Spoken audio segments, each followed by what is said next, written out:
And we're live. Let me see how this all is turning out. We're live, right? We good? Hopefully some people hop in. Hey, we got a viewer. Let me know if you can hear me, if everything's well. And then we're going to do some testing, by the way. So let me know if you can hear me fine right now. Sup. This is, guy who likes movies, right? From TikTok. That's your username? TikTok bud, right? I believe so, because after you told me you subscribed and everything, I got a notification through my email. Awesome, we're all good. All right, well, I had the disc in, but my family brought us KFC. I ate some KFC, so I had to turn my Xbox off. But I can turn it back on and get everything set back up. Won't take but a few minutes. And then we're going to test the audio with some special features and making sure that the audio from the TV is not so loud that it can get me copyright claimed. So this is a watch party. So if you have the Watchmen, you can watch it along with me, and we can discuss scenes and stuff, or just talk about the movie in general, even if you don't have it. And you can watch whatever cut you want. I'm watching the director's cut because it's my preferred cut of the film. So I'm gonna get that. Depending on what cut you watch, you'll get done a little bit before or at the same time or after me. It's no big deal. So I'm gonna go ahead and get that set up. But I'll go ahead and take you guys with me. I'm cutting my thumb. My fat ass thumb is covering it, so that's always fantastic.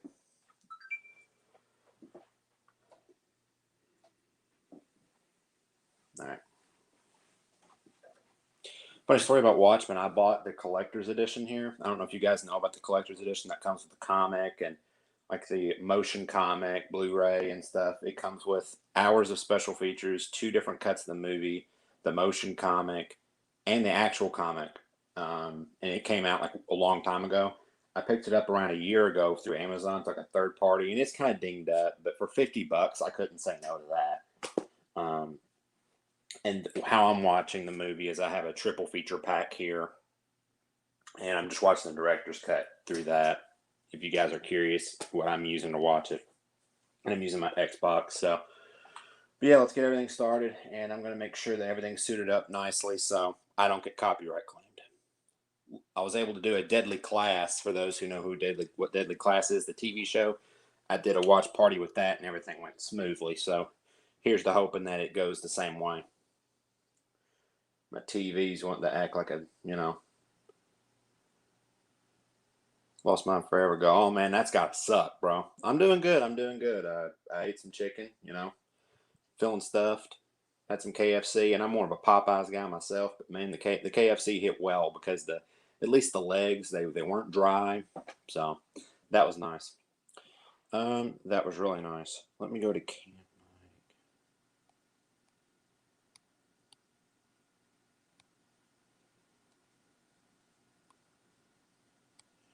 All right, so you guys can see here, I'm going to turn it around just so you guys can get a glimpse of kind of what my gaming setup looks like. And yes, I've been playing Mass Effect Andromeda. Don't at me. Love Popeyes. Hey, you can't go wrong with Popeyes, bro. Like, come on now. Cannot go wrong with Popeyes.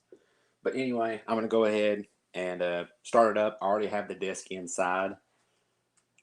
Yeah, Popeyes is great, man. I also love their Cajun stuff. Funny story about the Cajun stuff. I was with a friend of mine about a month ago, and it was late at night. He works late, and so me and him were just out and about, going to get some late night Taco Bell around like 1 o'clock in the morning or something like that.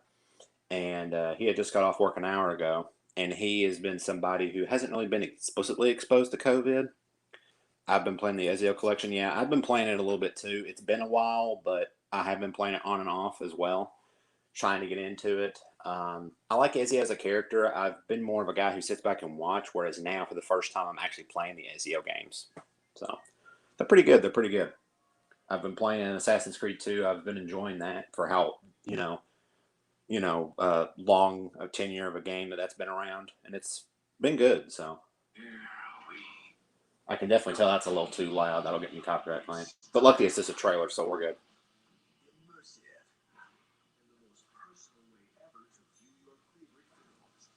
But anyway, back to the story. So me and him are just driving to go get Taco Bell, and he has some. It's Bojangles. It's not Popeyes, I don't think. It was either Popeyes or Bojangles. but it was Cajun chicken, and I've had both their Cajun chickens, and I love both of them. And he was, I was with my friend, and he was talking about how he smelled something bad or smelled something, and I couldn't smell it. And then he got paranoid, thinking I had COVID, and he force fed me this like crumb of chicken breading, and I couldn't tell that it was Cajun. And he's like, I might need to take you back home. It's like, I don't have fucking COVID. How could I get COVID? I don't leave my damn home. So I had to like convince him for like 20 to 30 minutes that I did not have COVID. And I thought it was funny.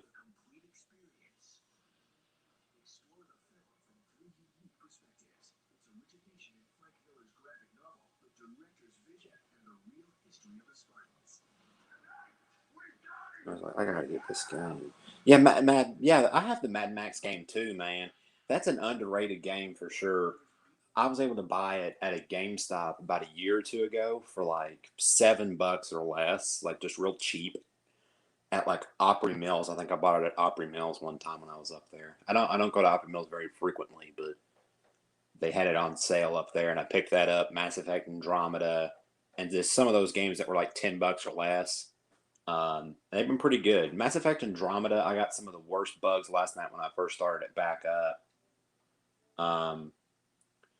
I first started it back up, and I almost forgot that this disc, after you watch the trailers, it immediately starts the movie. So I'm 8 seconds in. If anybody watching here, I think I had somebody hop out, so it may just be me and you for a bit. If that's the case, then you don't have your copy. But in case someone comes in while I'm showing this, I'm 8 seconds in.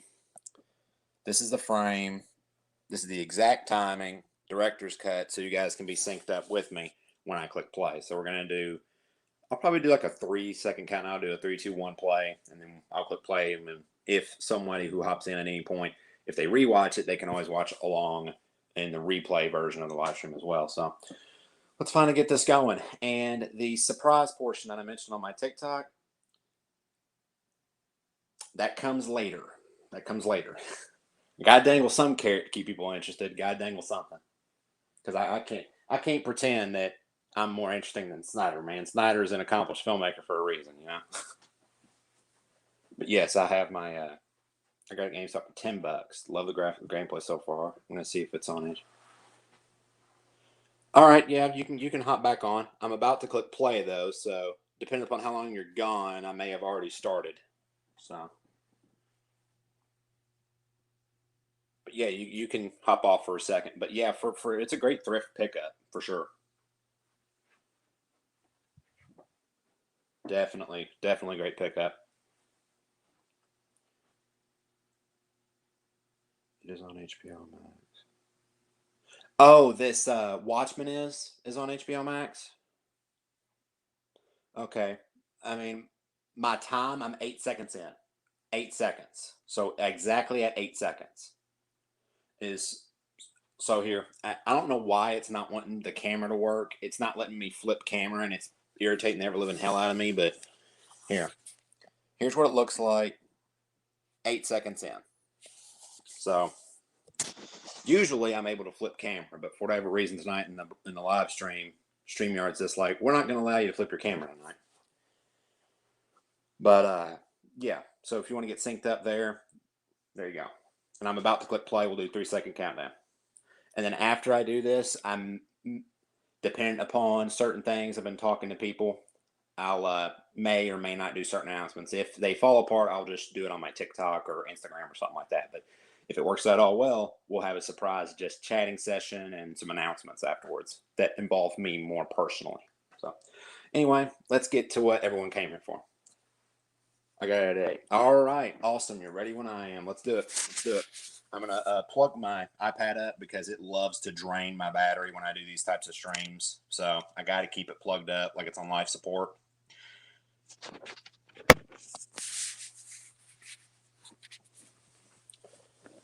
All right. Yeah. And anyone who hops in throughout the point, kind of be my own judge, meaning like kind of keep me in line in terms of if you think all is well and I won't get copyright claimed, you think, hey, maybe I need to turn the volume down on the TV because I don't want to get this claimed. But we're both at 8 seconds. All right. It's director's cut if you can do director's cut, but watch whatever cut you can. If you can't do director's cut, we may finish just a little bit differently, but at the end of the day, let's click it in 3, 2, 1, play.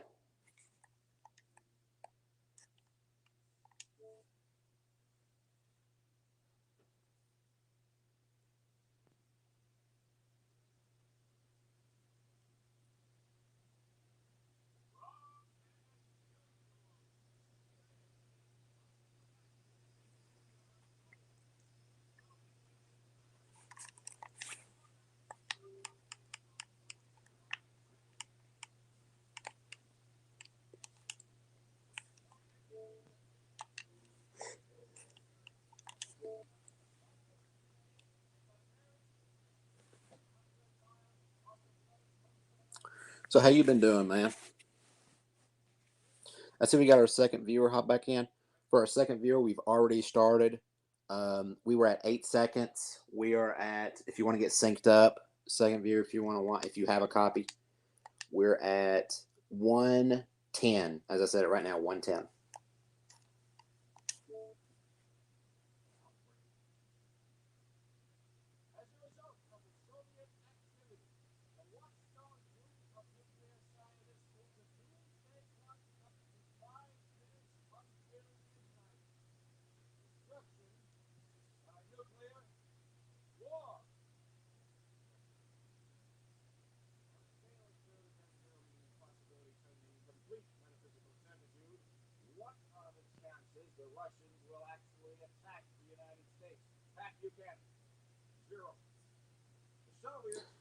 Do you think the audio is good enough for me to be safe, or do you think I need to turn it down a little bit?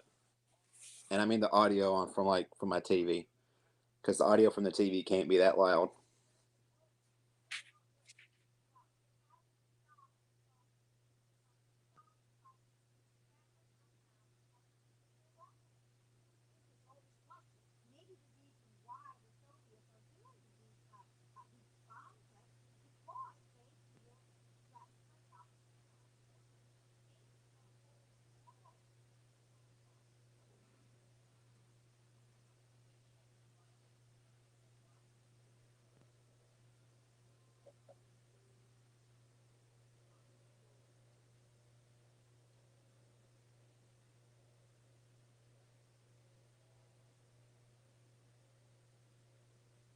Then we got this opening fight sequence coming up.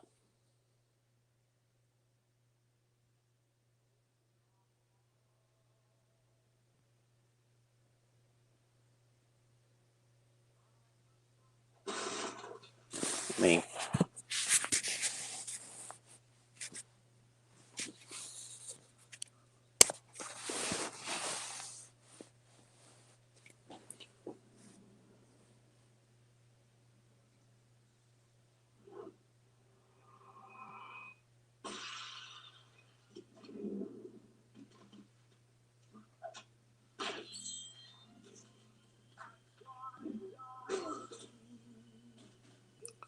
Rorschach movie would be cool. Yeah, it would. Jackie Earl Haley is a great Rorschach. I would definitely be for that. But you know who's got to direct it. You know who's got to direct it if they do that. They got to bring Snyder back in to do that.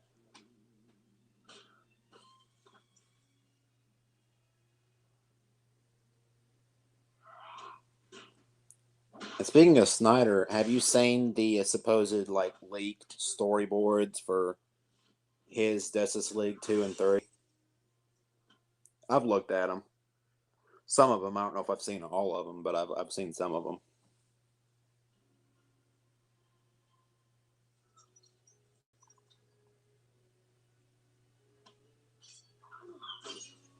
Damn, that part there with the knife gets pretty freaking brutal. Yeah, he like, yep.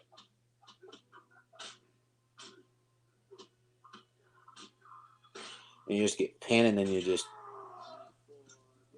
like, hey, I'm just gonna break this guy's hand.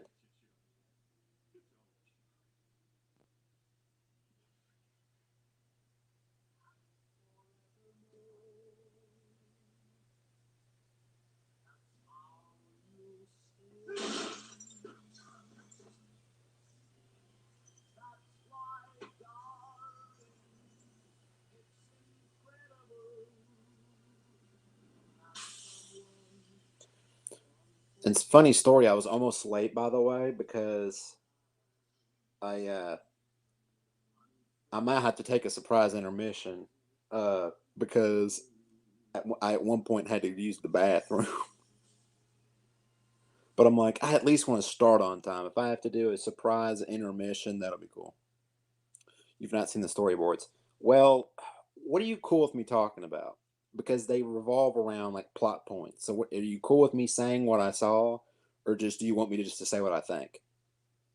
That's what I'm curious about. Like, do you want to experience it for yourself, or I mean, Snyder hasn't 100% confirmed them. I don't think that they're 100% his, but they were released from people he's worked with that this would be, had he had done his Justice League and 2 and 3, this is what would have happened in 2 and 3. So yeah, just let me know if you're cool with me saying exactly what they were. Oh, I can say whatever. Okay. Well, the key plot line was revolving around how Batman and Lois have a child while Superman's dead. I'm guessing how they're gonna do it is they meet up. Either they get a little drunk and Lois is kind of in like a morning stage of Clark, of course, and maybe they're like a one night stand, and actually she ends up getting pregnant by him. And then what's going to end up happening is supposedly now Lois is supposed to get killed in either Justice League 2, I think, and in Justice League 3, Batman finds out that Lois lied and the kid was his, and he tries to manipulate time and go back and save Lois from death so that he can have his kid. That's supposedly like one of the biggest plot points for it, and it has caused people to just to lose their fucking minds about Batman and Lois can't have a kid. Lois is Clark girl. I'm like, bro, there's a comic storyline where that happens, bro. It happens at some point in the comic.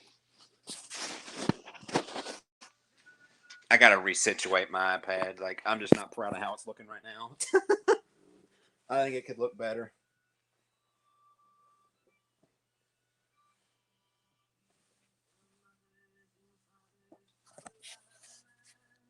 But yeah, that's the plot line so far, by the way. Is that it's revolving around Batman and Lois having a love child while Superman's dead.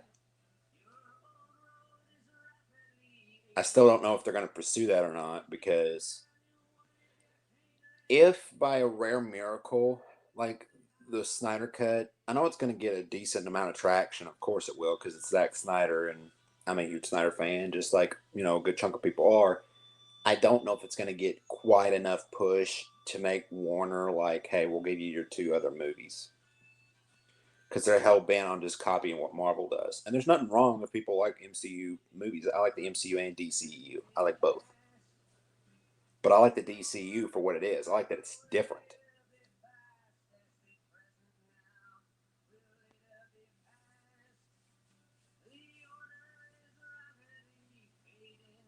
I'll tell you one thing that not a lot of people talk about in this movie, man. Jeffrey Dean Morgan, I don't know if he won an award in this movie or not, but he deserves some kind of award for how well he did as a comedian. Maybe not Oscar quality, but some type of acting award. He deserved it for a comedian. And then Rorschach for sure. So Jackie Earle Haley deserved some type of acting award, and Jeffrey D. Morgan deserved it for this movie.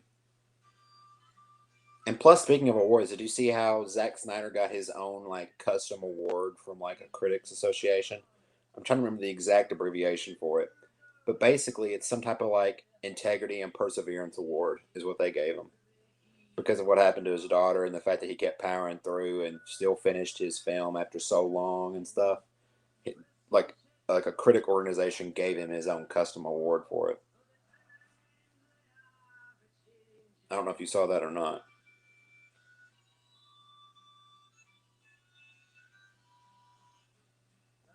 Yeah, I think DC's.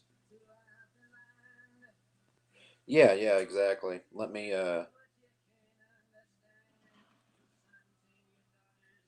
this one right here. Yeah, I do agree. You like BBS. I mean, I do too. BBS is so underrated. I'm actually going to try and do a watch party for that as well, if people are interested enough in it.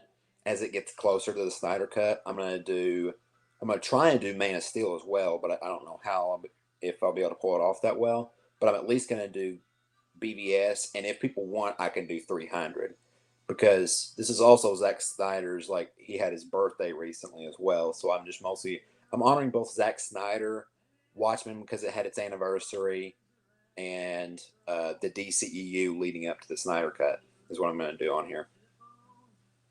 But yeah, I do think they need to stop copying Marvel. Like, Marvel has their own thing to get people to get traction to them, and DC should have their own thing too. And it should also come with tones. I think Marvel with the more comedic, family-minded tone is perfectly fine if you're into that. I like it, when I'm going into that knowing that's what I'm getting. But when it comes to DC, the comics are grittier anyway, so why not get that delivered as well, in my opinion?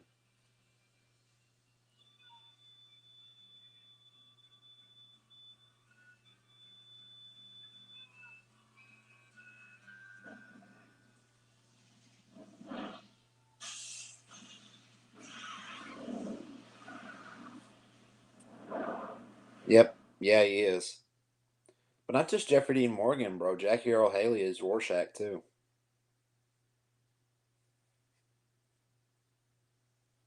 And whoever the cinematographer is in here deserves props too. This movie.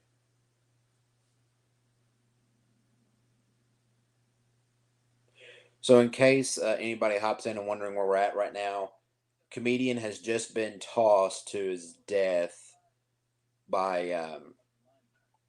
If you want spoilers, I could say it, but if you're watching this for the first time, then I won't say anything. But it is a watch party, so I'm just going to go ahead and say it. You can skip 10 seconds right now. Ozymandias. So, all right, you skip. We're good now. But he gets tossed to his death from that point. This is what we're picking up on. You got the police kind of investigating the spot, and then it'll cut to Rorschach here in a second.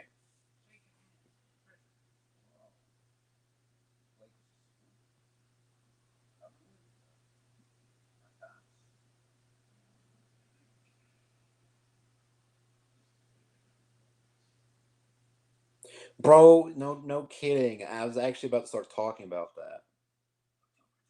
Seriously, about that. I'm gonna pin that. I was seriously gonna start talking about that. I think there's a I think there's plenty of material to make him a iteration of the Joker. I don't think he is the Joker per se. He's definitely not the Joker we've gotten in certain like film iterations because he died. So there's no way he could survive that. But yes, I do agree that there is potential for him and or that in some iteration or universe he is the Joker. So yes, I agree with you to an extent. That's kind of my take on it. But yeah, I'd be cool about it too.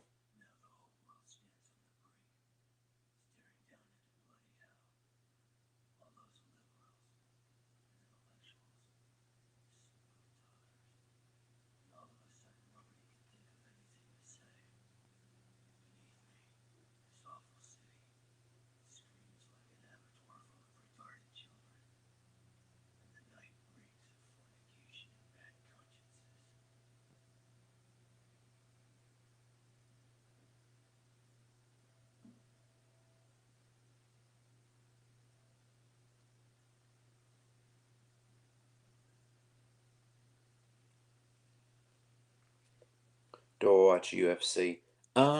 Very rarely. Very rarely. Here and there, if I see it on somewhere, like I'll pay attention to it, but I don't go out of my way to like pay per views or anything. I've thought about it here and there though. Like, if Conor McGregor ends up fighting what's his face, Jake Paul, I'll watch that because I know that Jake Paul's going to get lit up like a motherfucker, and that'll be hilarious to watch. And you can trash talk Conor McGregor saying he's falling off a cliff all you want to, but it doesn't matter. The guy has he has fucking UFC experience, bro. Jake Paul didn't have any of that shit. He did one fight against a former basketball player and thinks he's all that.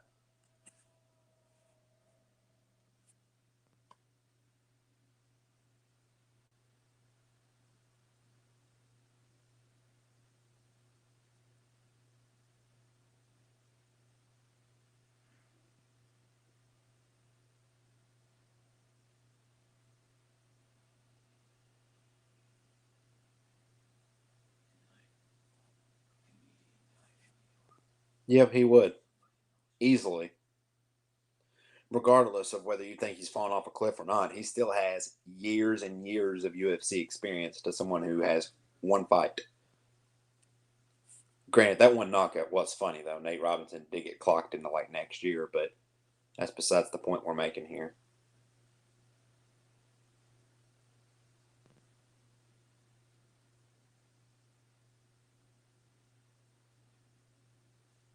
Let me check the audio again. I just want to be double sure that I'm not gonna get any trouble.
I sometimes forget that Patrick Wilson is Night Owl on this movie. I sometimes forget. Not all the time, but I do sometimes.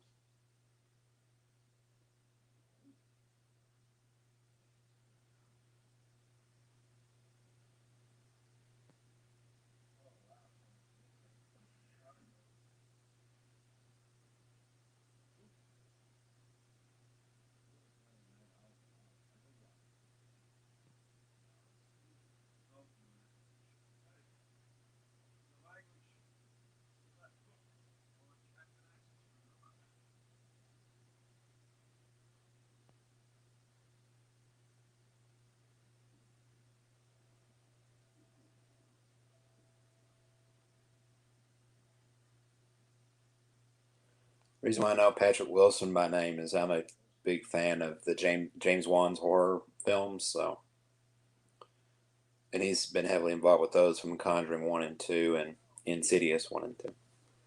So that's kind of where I got to remember his name from.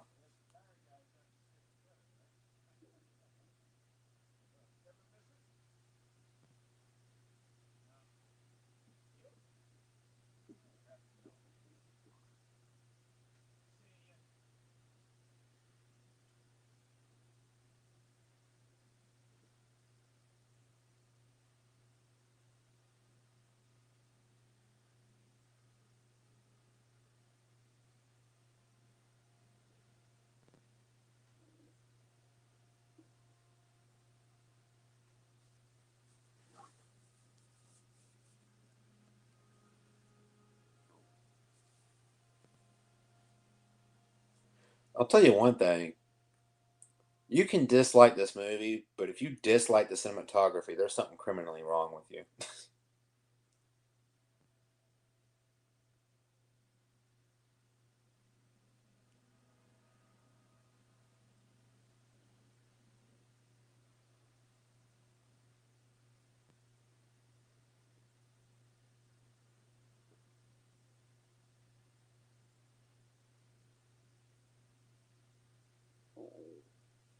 I'm gonna see if I can situate it a little bit better.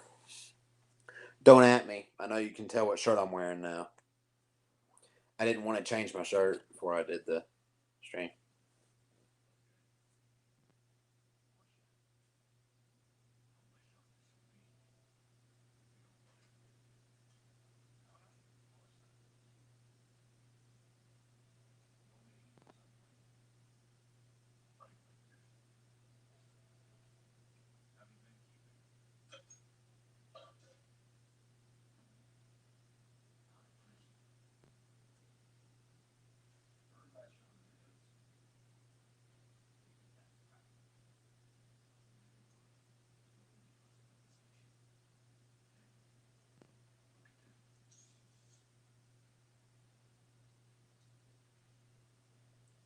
bean juice on the smile button.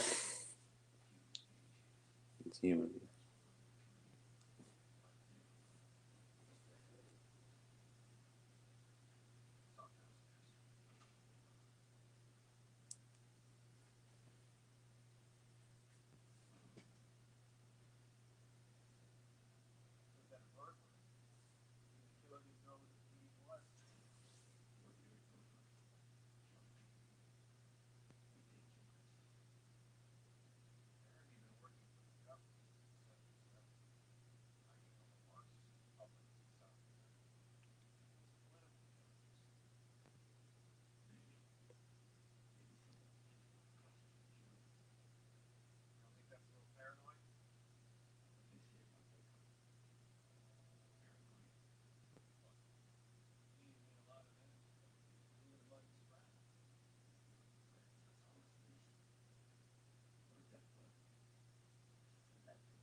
Tricky.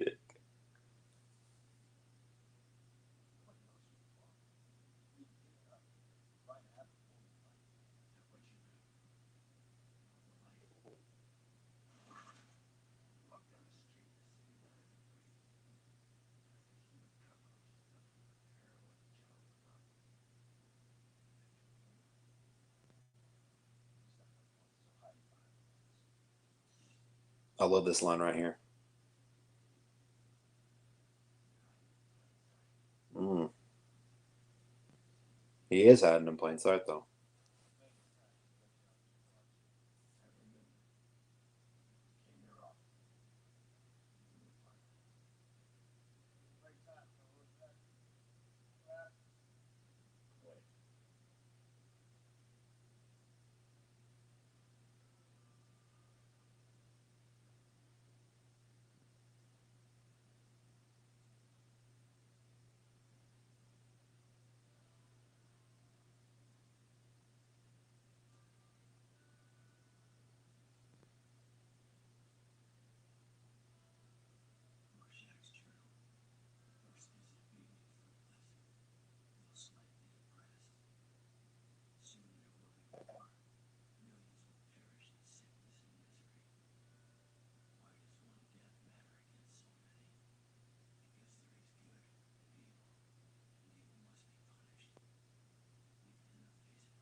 That's a line I apply to my life sometimes too. Is never compromising even in the face of Armageddon.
I had a feeling it'd be a little boring.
True. I mean, kinda.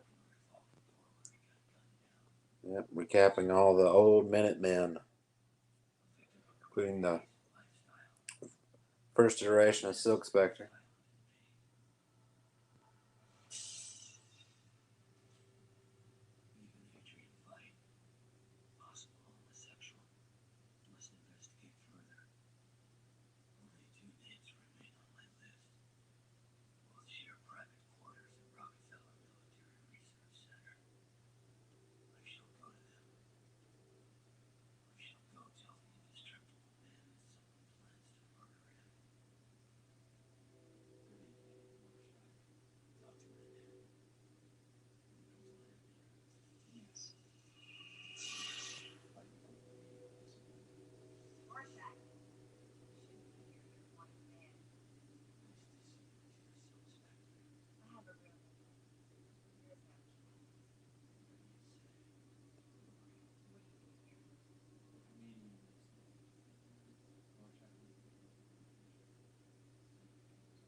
Nuclear Holocaust.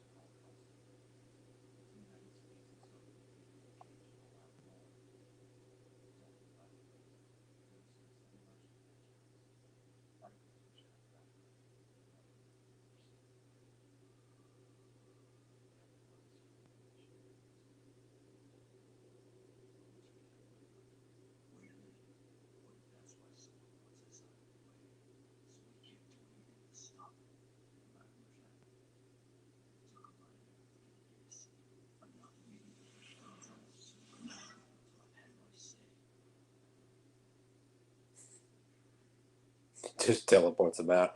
I'm not leaving until I've had my say, then gets teleported. Man, Dr. Manhattan's version of just yeet.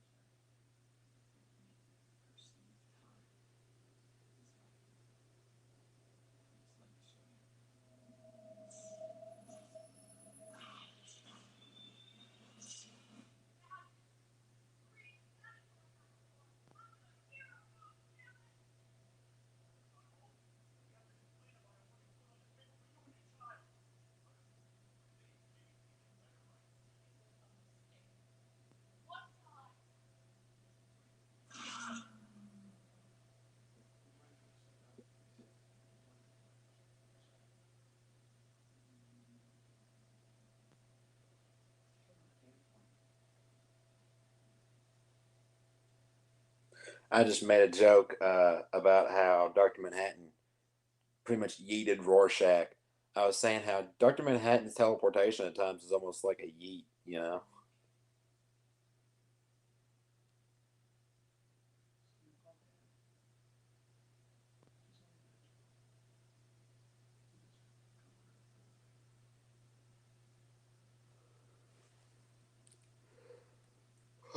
Fuck. I didn't get a lot of sleep last night, so that's why I'm yawning.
Oh, this part's funny. I like this part where they talk about how Rorschach. Oh my gosh. Punish me. Punish me.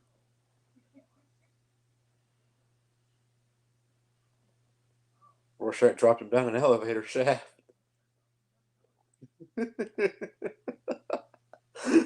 Oh.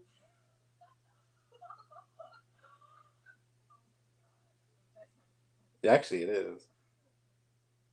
It's pretty goddamn funny when you think about it. Punish me, Rorschach. Boom. It's like, okay, bye bye. Down the shaft you go.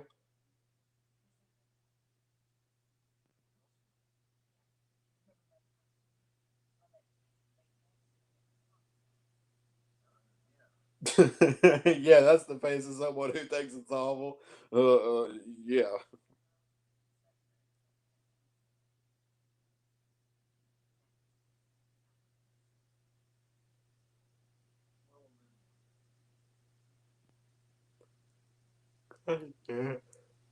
I swear, I really do enjoy the movie. I slept like 3.5 hours today, so I'm a little tired. If I yawn, it's not because the movie's boring me. It's just because I'm tired. A little tired today.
Hello, darkness, my old friend.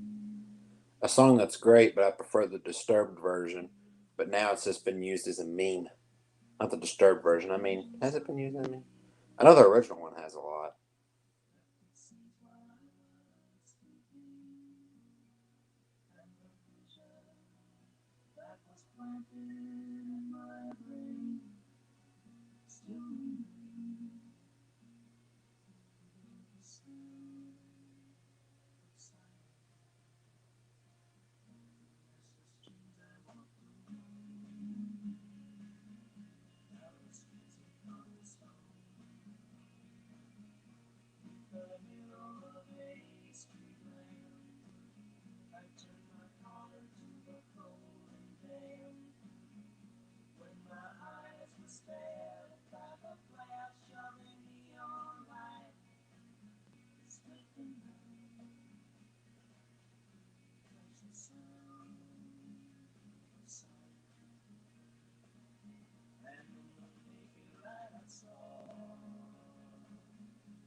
Ain't that a way to get introduced to somebody?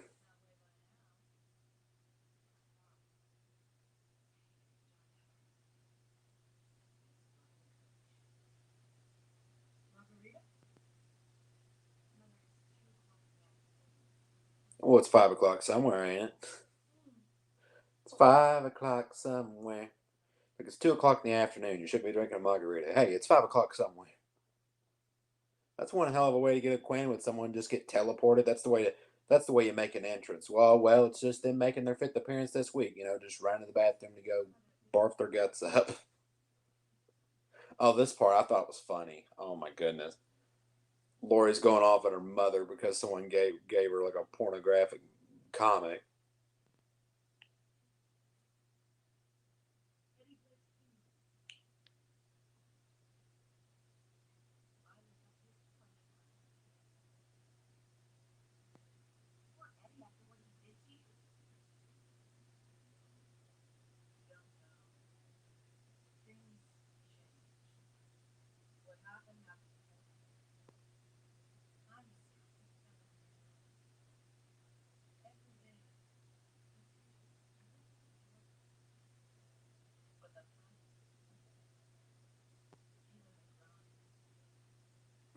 I relate to this line a little bit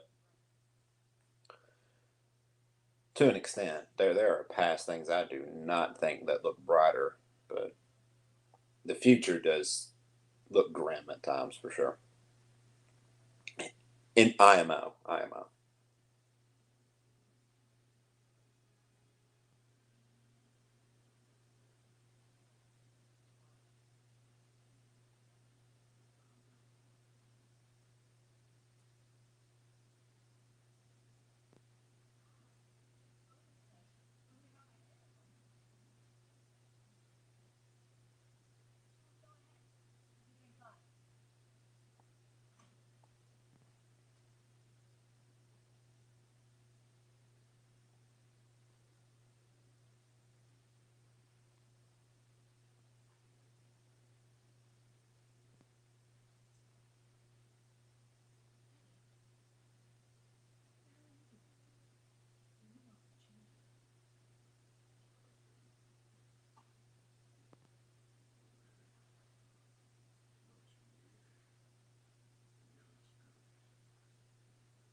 I will admit this scene or any scene like this, these are rough to watch.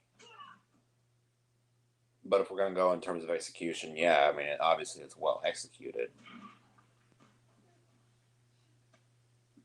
So when like people like have complaints about movies that include scenes like this that involve anything along the lines of rape, I'm like, yeah, that is a very like iffy subject, you know.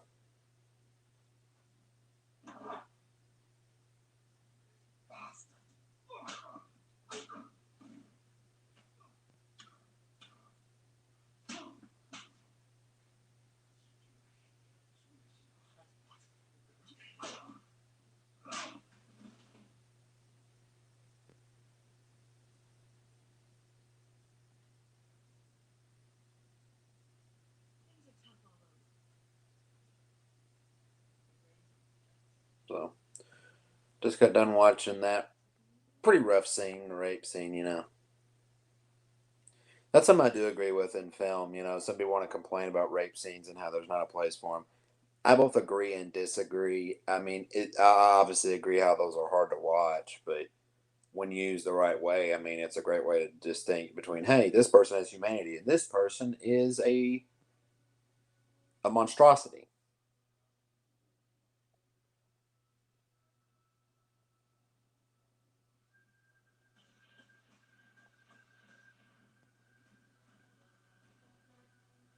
But hey, that's just me.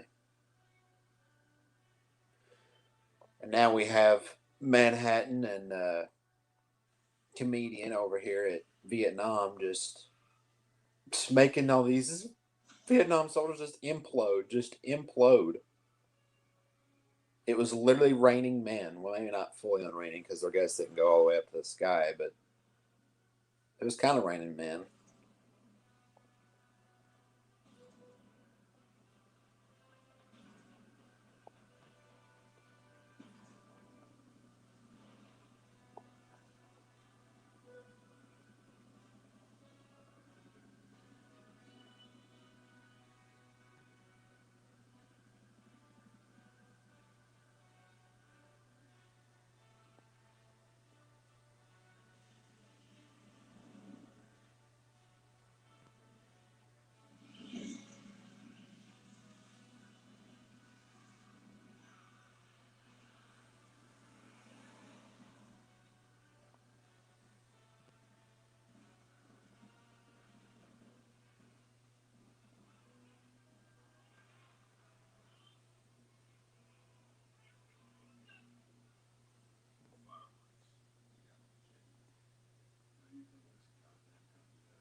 Oh, I like this scene coming up.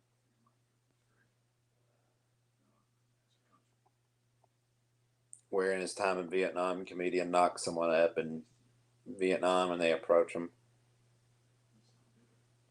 And in a interaction between Edward, and Edward Blake and Manhattan was very, very deep, but also it made a lot of sense too, because technically Eddie wasn't wrong.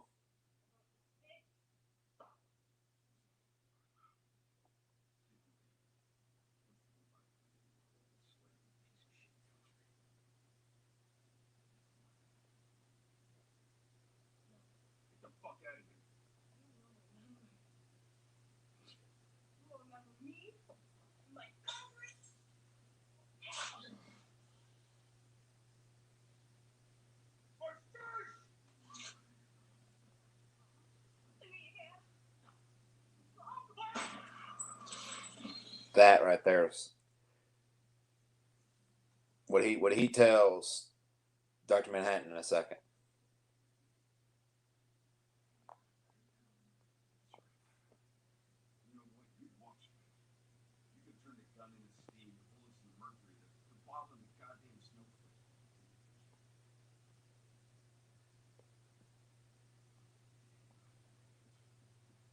I mean, it's kind of true. He could have manipulated that gun into a water bottle or something.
I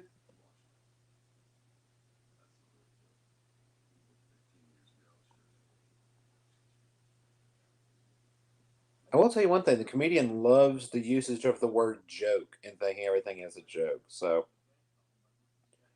they really should do some type of comic arc where he's some type of, in some alternate reality or some universe, he is Joker.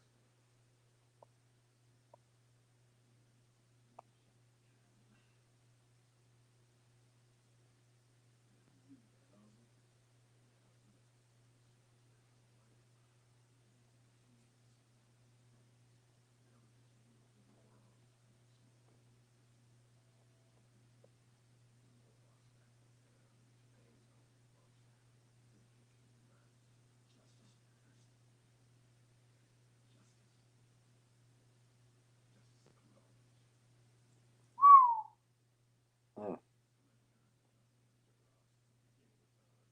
Justice is coming for all of us. Mankind's been trying to kill each other. It's the dawn of time. True shit, right there. True shit.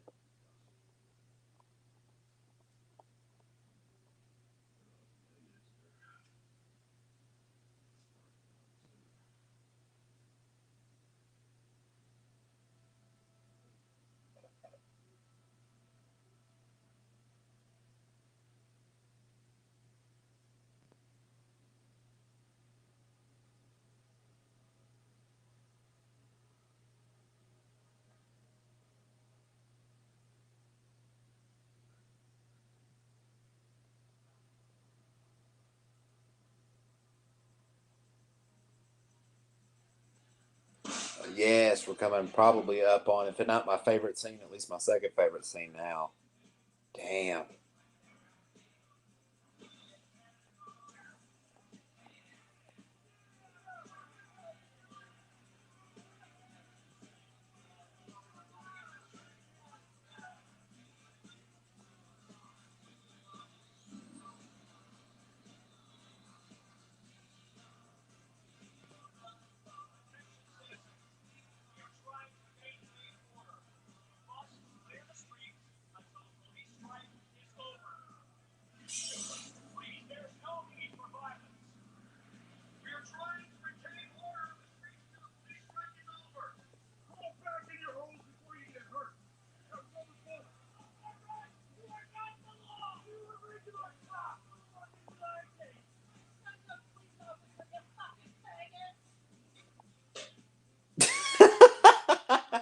This gets hit with a Coke can. All right, you asked for it.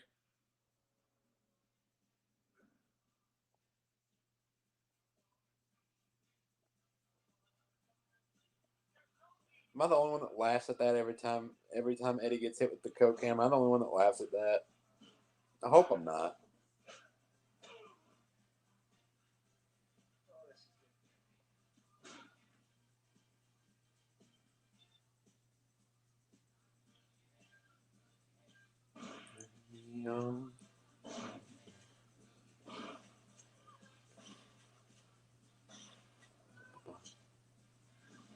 Can't do that too much. I'll get claimed. So.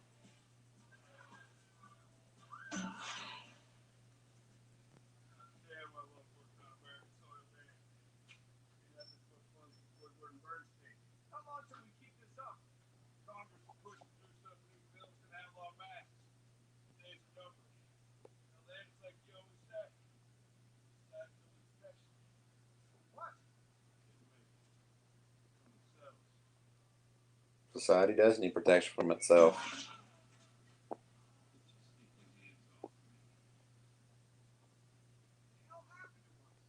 What happened to the American dream?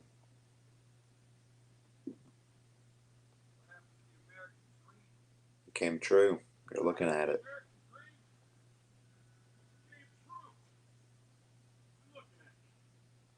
Man. That line, bro. Mm.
My movie main, but I didn't drive you off, did I?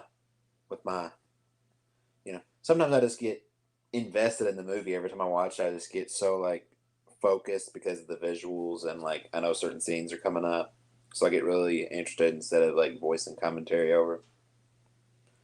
So sometimes it might be a while before I say something, but it's just because I get sucked in for a minute.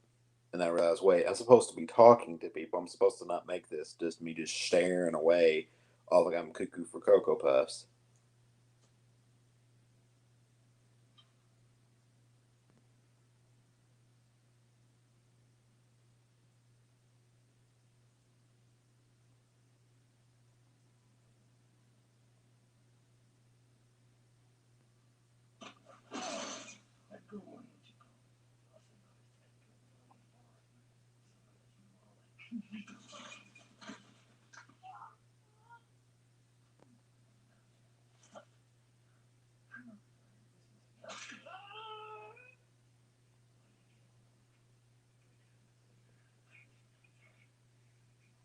Did my time and I want out. Don't put the dirt play. I'm sorry. I'm sorry. I had to do it. I'm sorry. I'm sorry, people. I had to make that joke. I made a Slipknot joke.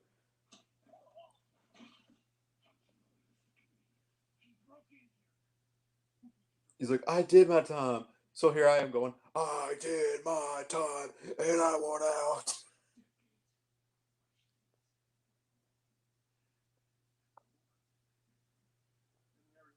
Welcome, new people.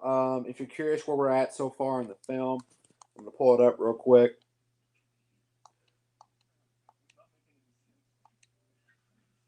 We are at 53:40. That's where we're at right now.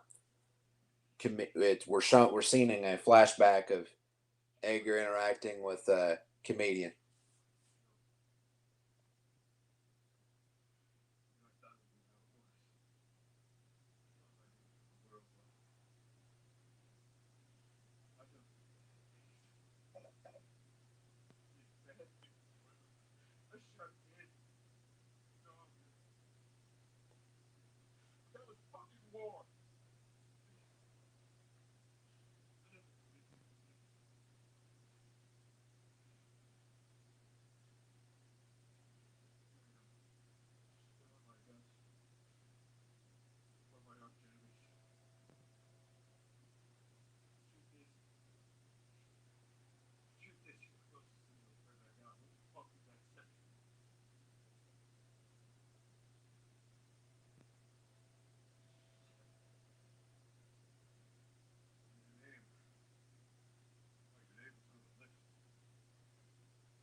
Mm. Yeah.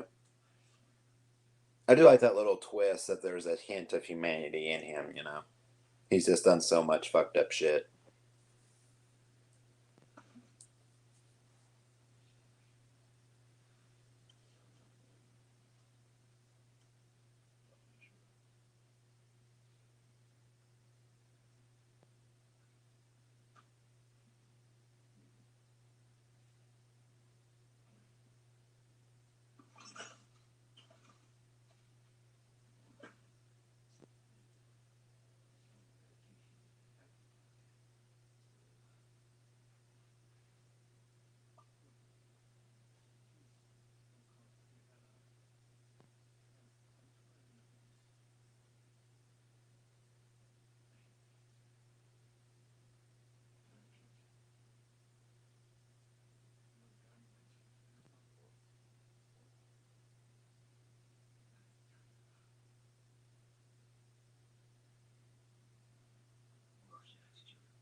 Cancer's fucked up shit.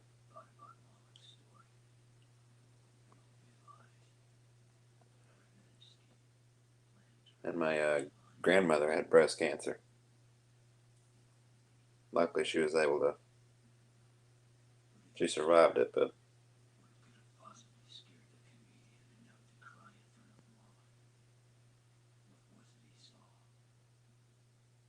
is it your great aunt, your grandmother's sister? That makes it your great aunt, right? If I'm correct. She passed away of leukemia.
Good joke.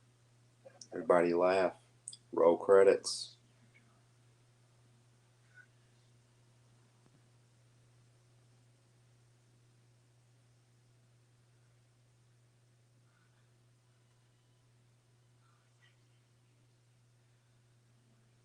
And now we have the scene that even if I was legally allowed to show everything on YouTube, I would still turn it away.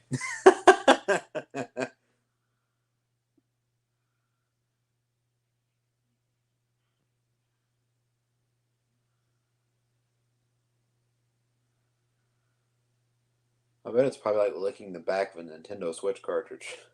Don't ask me how I know what licking a Nintendo Switch cartridge is. I'm not willing to get into it unless like a bunch of people comment it like, tell us how you know what a Nintendo Switch cartridge tastes like. You don't want to know. You don't want to know. Just know it was one of my stupid thoughts and dumb decisions I did. I have my fair share of those.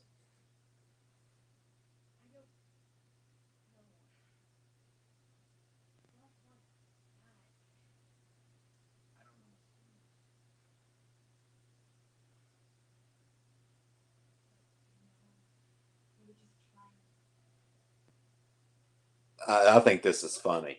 He's just projecting alternate versions of himself just to interact with her while he's still doing his work. I'll tell you one thing. If I even had a chick in mind, regardless, it doesn't matter if it was her or not. I wouldn't be doing that shit. I'd be like, oh, hey, you want time? Okay. My work can go fuck itself.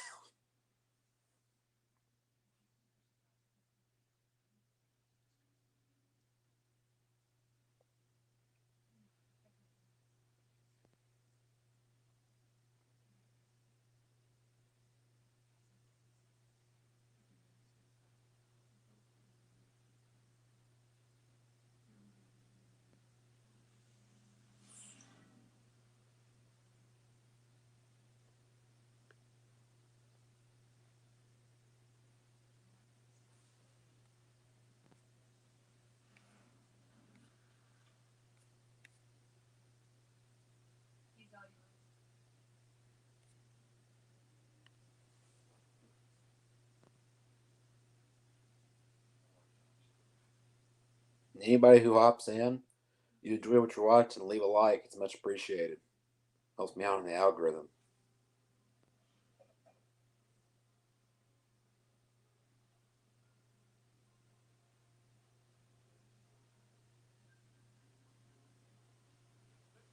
I'd love if this could hit 10 likes after the fact. I doubt we hit 10 likes during the live, but I'd love if we could hit 10 likes, like while it's up for like within the next few days of it being up, within like 2 to 3 days, it get 10 to maybe 12 likes. That'd be kind of cool. This little live stream.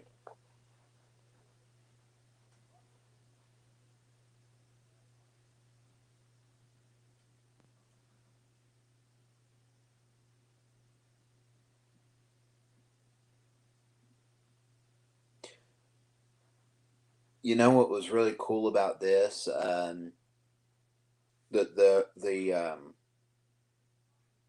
the mirroring of hearing that song "Unforgettable" again. It made me at first time I watched this film nervous because when we first heard "Unforgettable," we were seeing comedian get his ass kicked and killed by what we later learned to be Ozymandias himself. Um,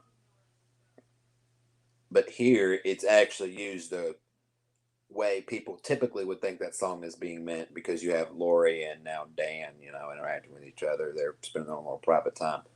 Um, so,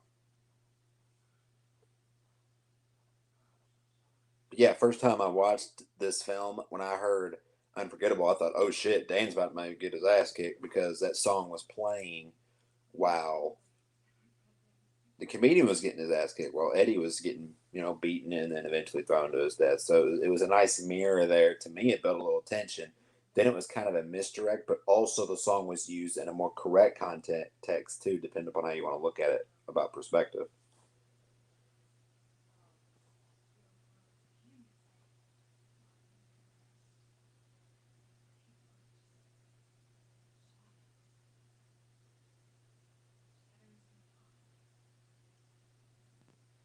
I'd love to be able to do that. Hey, if I was Dr. Manhattan and I could do that, I could finally tie my own tie.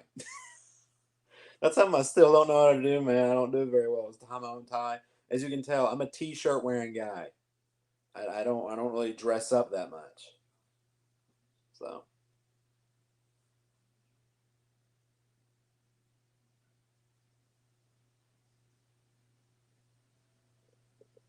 but him just kind of like just sitting there, just manipulating everything, just kind of holding his hands out like this, and everything was just flying on. I'm just like, hell, I'd love to do that because I could actually, I wouldn't have to go through the trouble of like, how do I tie?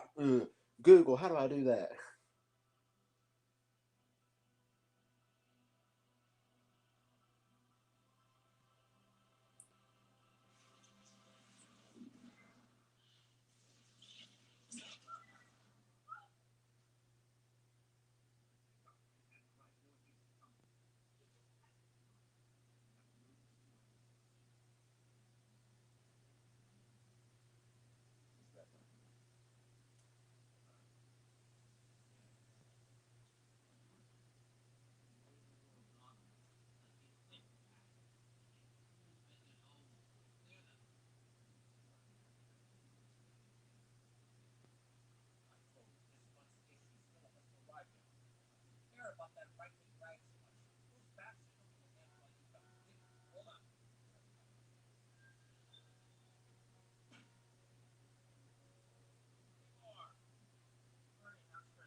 I love how they don't even know that that's Rorschach until like later when he's in prison.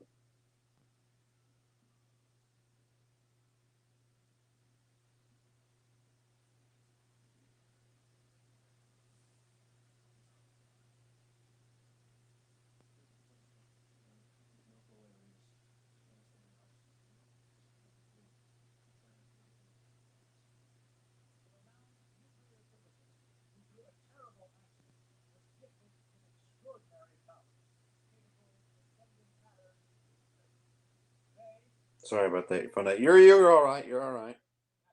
Glad you're back on though.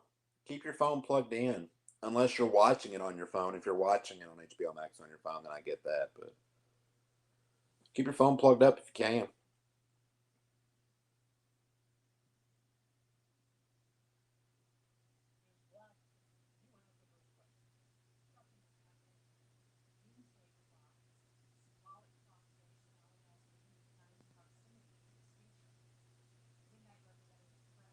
I've just been kind of voicing my opinions here and there, and then making a nice little quippy joke here and there. I made a funny joke about the scene, where Dr. Manhattan's projecting different versions of himself to interact with Lori. That was hilarious because I was like, well, even if I was legally allowed by YouTube to show the whole movie on screen, that would be a scene I would pander away to and show only my face.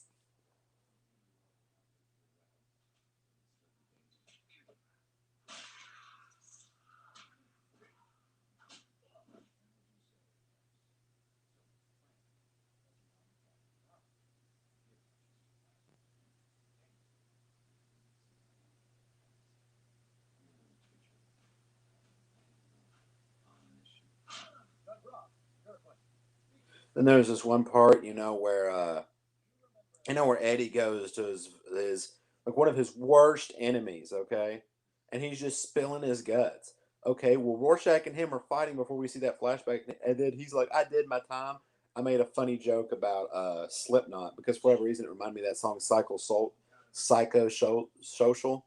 I was like, "I did my time and I want out," and I'm just like, "Well, that's probably going to get downvoted a lot because that has nothing to do with Watchmen." But hey, random thoughts. What are you gonna do? I guess if people hopped on expecting, a 100% dedicated Watchmen commentary from a guy wearing a fucking Deadpool shirt while watching Watchmen, maybe they're gonna be a little disappointed. Of course, I'm gonna do my best to keep it Watchmen oriented, but I can't help if it gets a little sidetracked for a bit here and there.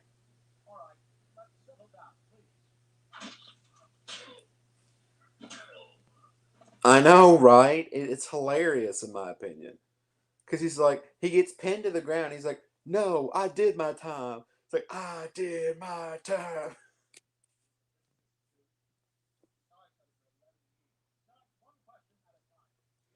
This is a tough thing, too, now that I'm like, what I'm like, just think about if this happened to you. Like, something happened to you, you somehow were able to survive it, or kind of like manipulate yourself to learn to live with it.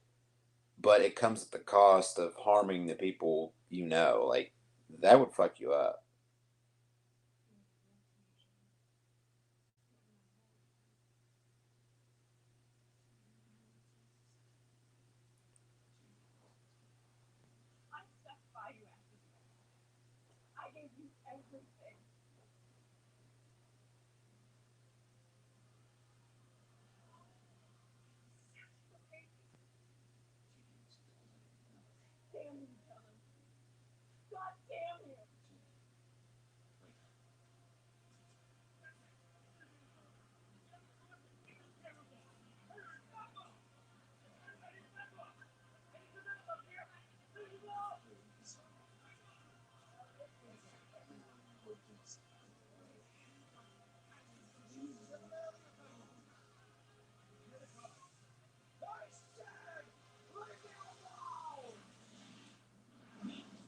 Damn.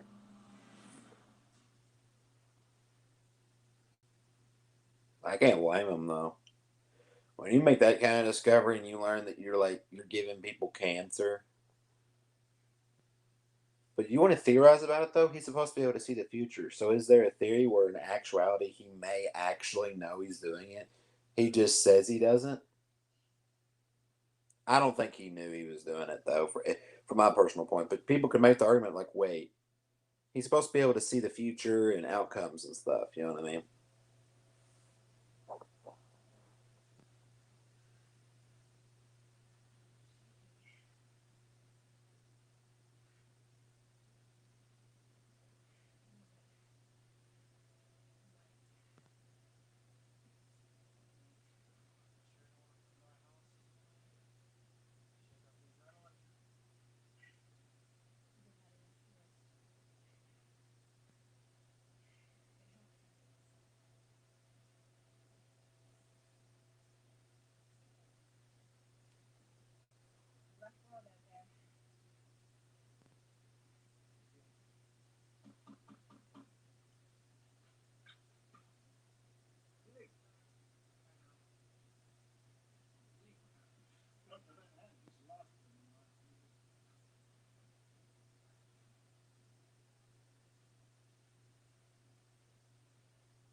Yep. This scene here,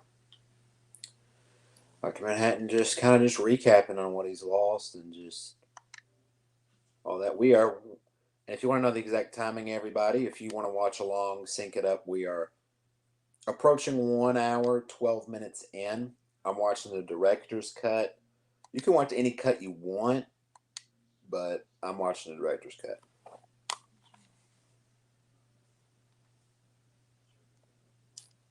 And we are currently in the flashback, John Manhattan, origins of how he became Dr. Manhattan sequence.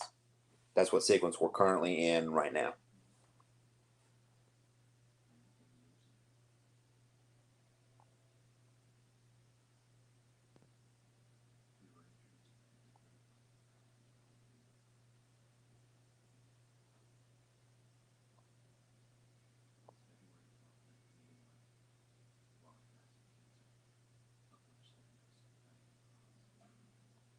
That's rough realizing that though. Just everyone you know, if you've been around them enough time, something affects you, you give them cancer, but you don't know you're giving them cancer and they die and then they blame you for it. That's fucked up shit.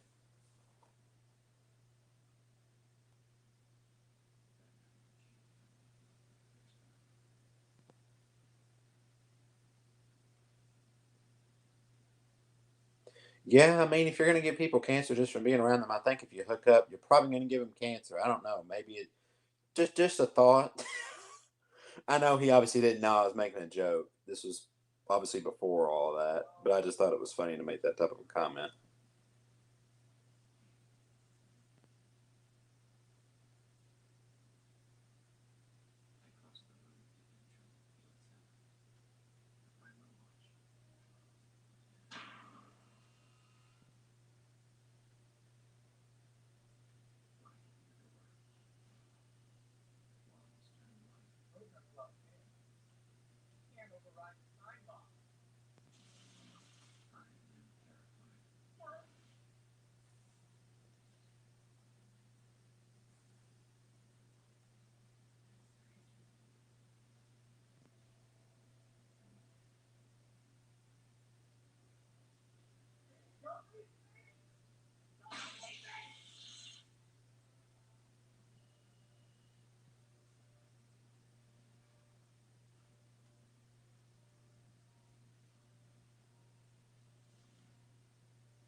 Even though the comedian's slightly right about how Doctor Manhattan does get out of touch with humanity, I do still feel bad for him.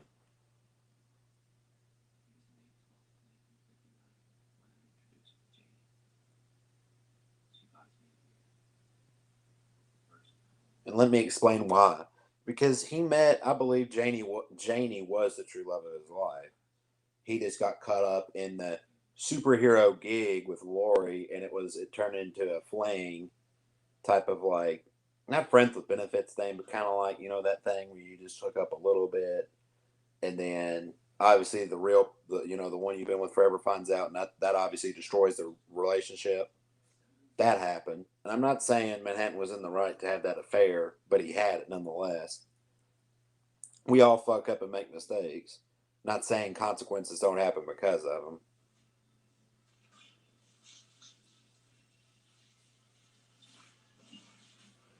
What the fuck? You did?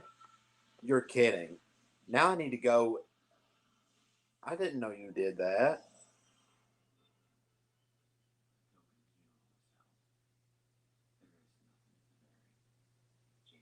I need to go check then.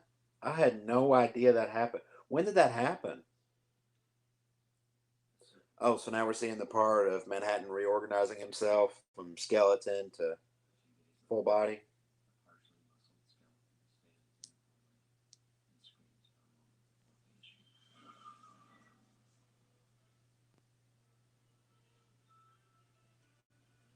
How did you do that?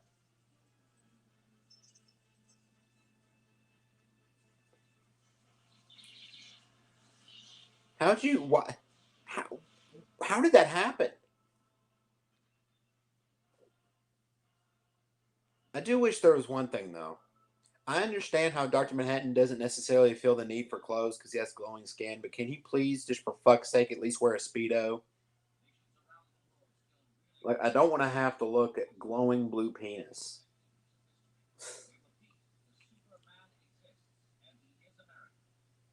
But hey, that's just me. Maybe some people, you know, they want to wake up to that. They vibe to a glowing blue penis shoved halfway up their face.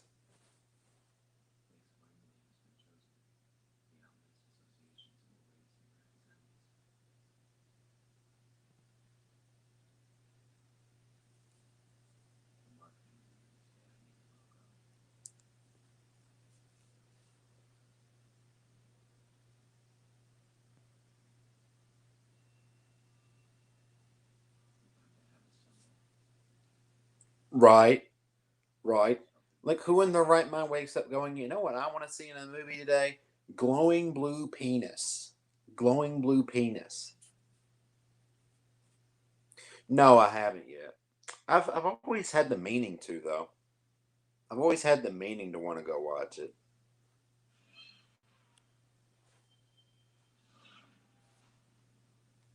Always had the meaning to. I've heard some people say like that show's kind of divisive. Like I've heard some people like some of the responses saying it's far better than the movie, and then some people are like, I prefer the movie." So it depends. I'll probably check it out at some point, but honestly, don't know what to expect or like the quality because I hear different things. Yeah, same. I will watch it at some point. I just don't know when.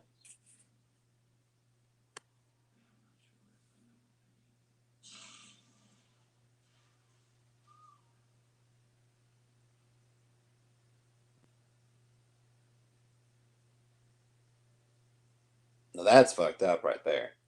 When you can just blow someone up from the inside and their guts just cling to the fucking ceiling. Like that makes Texas Chainsaw Massacre look like fucking Build a Bear, bro.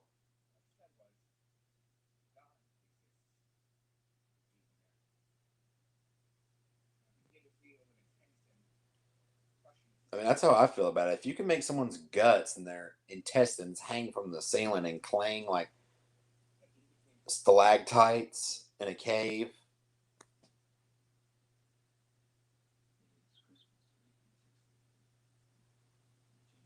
that makes all the Saw films literally look like a Build a Bear workshop.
regardless of whether or not you agree with some of his Dr. Manhattan's actions, just imagine at a point where you were a human being. And now, okay, so now we're going to double down on that. I completely forgot about that. So it's not bad, and it's not enough that I saw glowing blue penis. Now I got to see glowing. We almost saw glowing anus.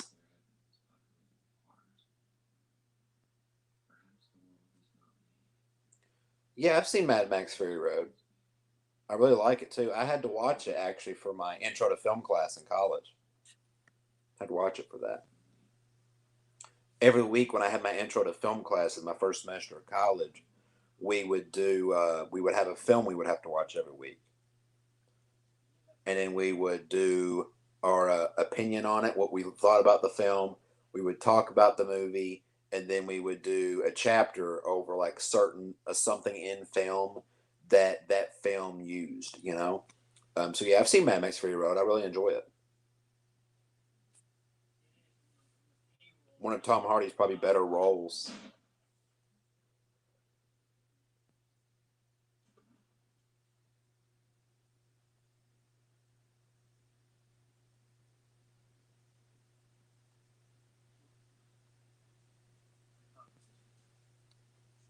Do I like it more or less than the originals?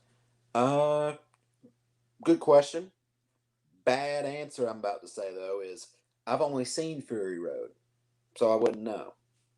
I've always had a meaning to watch the originals though. I'd have a feeling that I would probably it'd probably be about the same. I'd probably feel maybe slightly more to Fury Road just because of the editing was so well done. It was so up tempo. It was so easy to get invested and just drawn into the sequences. Whereas if the Mad Max films of old are more long, drawn out, more narrative driven, it's great for a storytelling standpoint. But if we're looking at it in terms of like, what gets you more like intrigued and easier to watch it just for at least one go around, I'm gonna go with more the spectacle, at least if it's the one go around. Now, yes, a more denser plotline, story based structure does lend itself to higher rewatch value.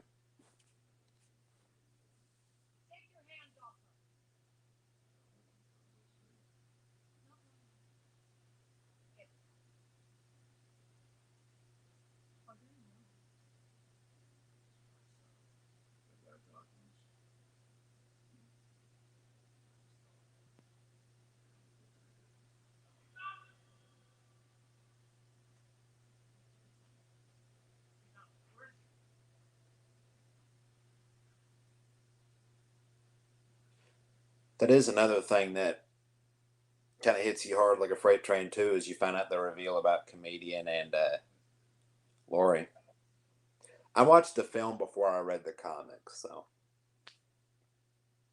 so first time I watched the movie, I was experiencing certain reveals or certain things that get revealed as plot twists because I didn't read the comic first.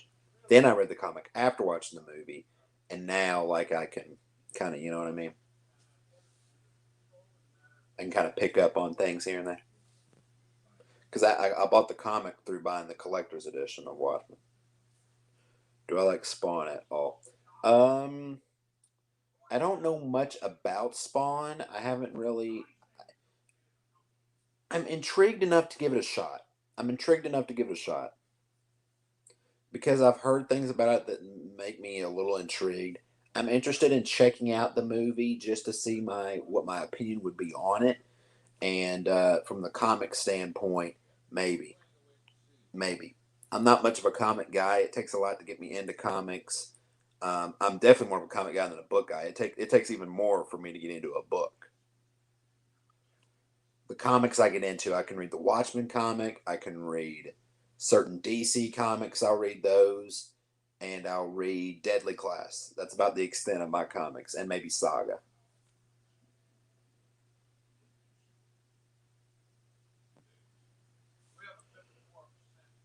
So that answers Spawn. I mean, I don't know much about it, but I am willing to look into it at some point. Movies bad, animated series bad. Okay. I hope some people say that about the fucking Batman movies. Some of the Batman movies. Some people want to talk shit on those and say the animated series is great. So I tend to find the positives in movies. or I try to. There are some movies that I can't find the positives at all because there literally are no positives. I'm looking at you, Wrong Turn 5, or 50 Shades of Grey. Don't get me going on that.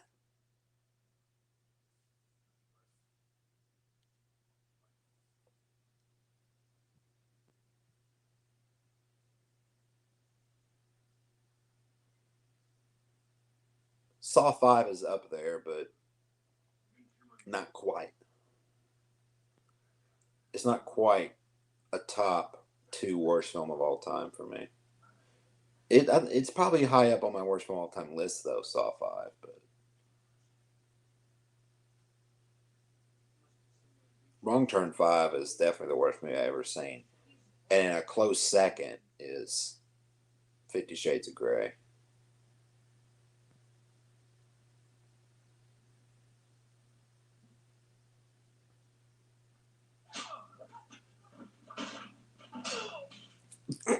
Oh, I forgot that. I forgot about that scene where how it camera angles and stuff. How she shoves him in, and he goes like nose first into the fucking sink and breaks it.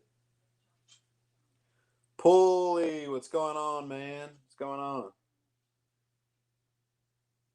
What's going on, Pull? You better not be in my chair.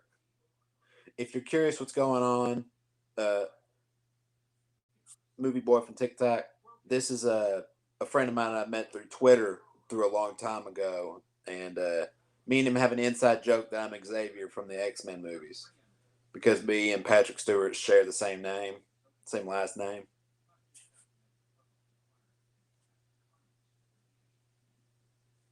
Glad you could hop in for a little bit. If you're curious where we're at in the movie so far, we are we are 128 and 15 seconds in.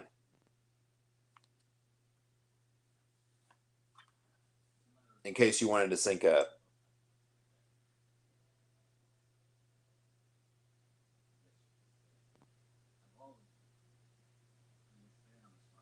Can I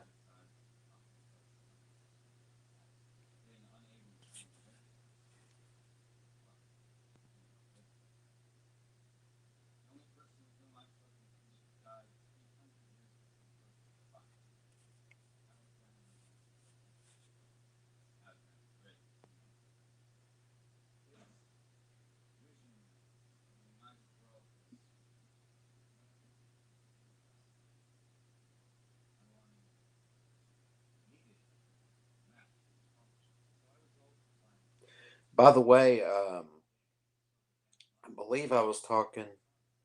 Wasn't I talking to you, Pulley, about how you didn't have a copy of it or something? Like you lost a copy, or who was that? Or was I talking to Movie Boy about that?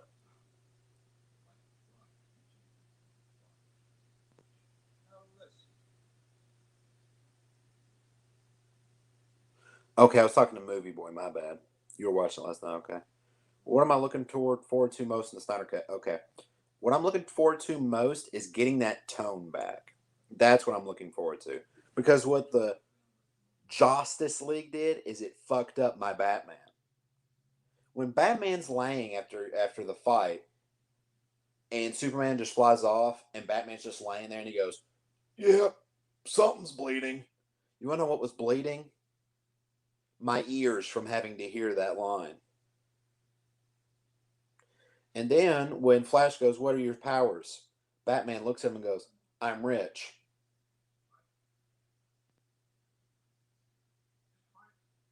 You know what? People weren't rich.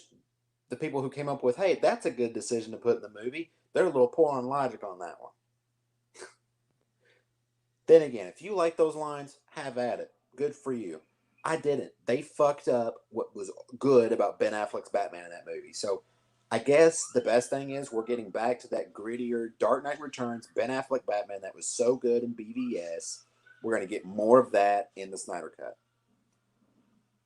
As Ozymandias has to use his powers here.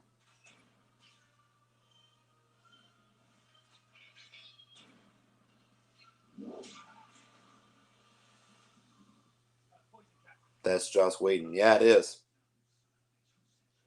That's why I said Justice League like that. Instead of Justice League, I said Justice League.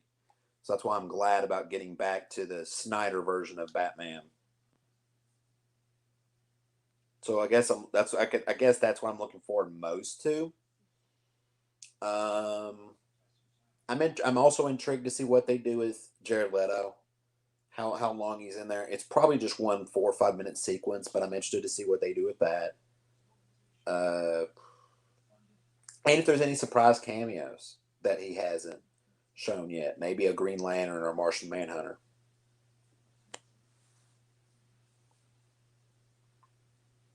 And the film score, that's another thing I'm excited for. Junkie XL's film score for it.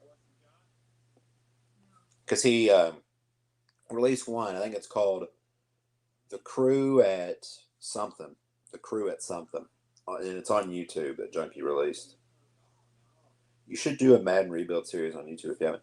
I've thought about it. It's just going to be hard for me to record it because I don't know how to kind of like record and stuff because my internet situation being what it is. But I'm definitely looking into doing that. I'm definitely going to do it at some point though. I'll do it. I'll do a few Madden Rebuild series on YouTube. I'm not going to become a full-on Madden YouTuber though because I'm a filmmaker. But in my free time, if I want to do like a gaming YouTube video, I'll do one spur of the moment here and there, just randomly, for sure. And those might take the place of my random rebuild TikToks. I heard Green Arrow is showing up too. That would be cool. That would be cool. I'd be for that. I'm not much of a Green Arrow guy. I know of Green Arrow. I know who Green Arrow is. I'm not a huge Green Arrow fan, but that would be cool. That would be cool seeing him show up.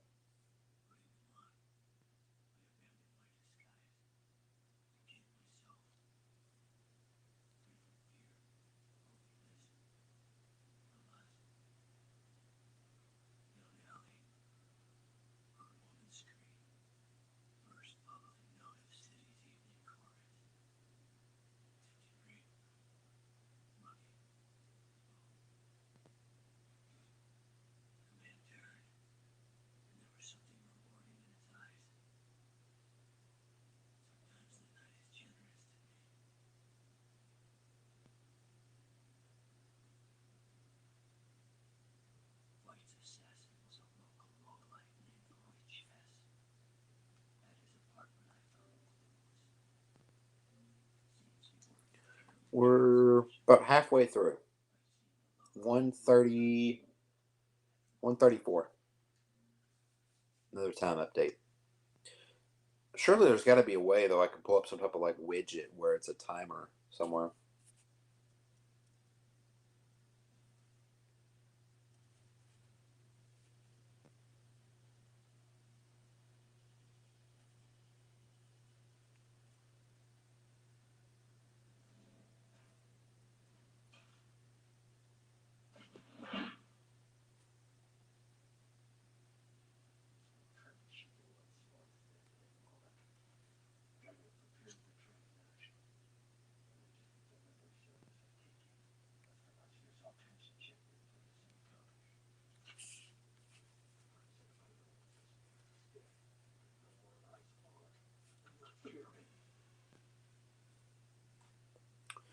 And if you're wondering what's going on, Pulley, what I do is on my TikTok, I kind of post all different kinds of stuff. I post film related stuff on there, sports related stuff. I voice kind of divisive topics, which I've kind of stayed away from for at least a while, just because I'm kind of tired of the toxicity around it. I still have those same opinions. I'm just not going to talk about them too much anymore, at least in terms of on social media, at least for a while. But I'm still going to do all the other stuff. So, sporting, gaming, video games, film, all that stuff is fair game. And one of the things I would do is I would do, Madden, NFL videos where I would like do a rebuild of a team or something if I was bored enough. Oh, thanks. I mean, if you want, I can type it. I can type in my TikTok username in chat if you really want to check it out. Just know that I do get explicit, like very, very explicit. Like I'm very unfiltered on there. And if you start watching my old videos where I do get political, I don't hold back. But I haven't been political for a while, so like I'm just not going to talk about that on social media for a while, or maybe ever. I don't know. I'm going to continue to have the opinions I do. I'm just going to keep them to myself.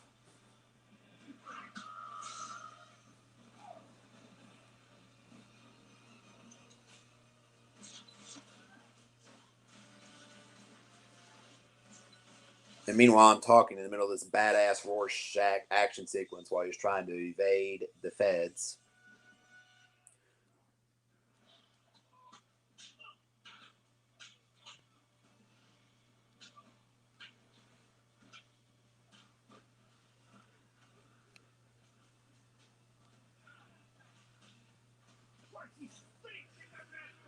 So, if you want to check out my TikTok, that's what it is right here. I'll put it up for anyone right here. If anyone wants to check it out, if you're intrigued by me saying that that's what I do on my TikTok, that's what it is. That right there. Remove the on TikTok part, obviously, and then that's my username. You can type in and see if you can find me on there.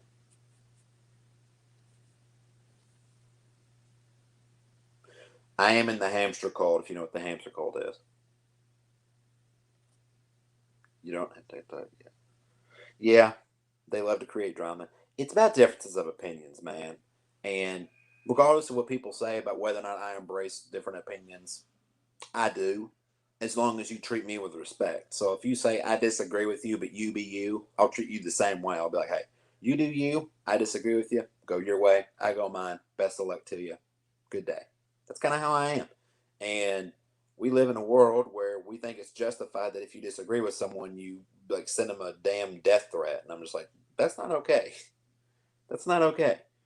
Or you celebrate them getting sick or a family member getting harmed or something. Like, that's not okay. That's not okay. I could show a funny video on here. I'd love to be able to do it. I don't know how it could work though. But bro, if I could figure out how to do it, it would be hilarious. Because I know you would laugh at this. It's very random and out of context though, but it's funny. And I don't blame you if you don't have TikTok. It has its toxicity, and it has its fun stuff too, but it has its toxicity. But that's where I've been most active on recently is TikTok because it's so easy to create like a quick video, you know.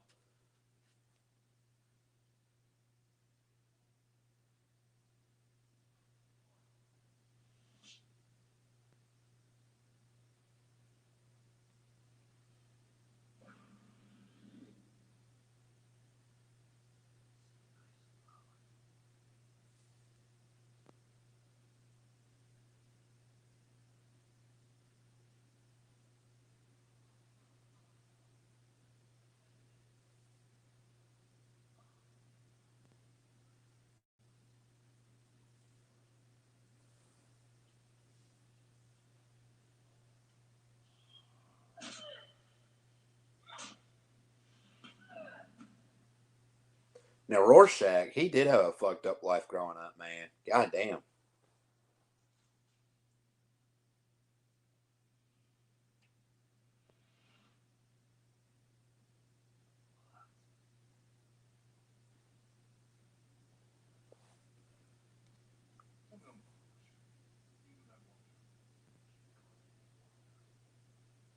I respect that. I respect you deciding not to get one. I get that.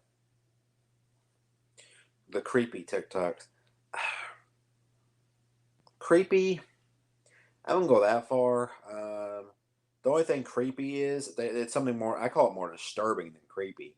Is where you have underage children doing sexualized shit. I don't agree with that. I think that's a little edgy. That's a little much.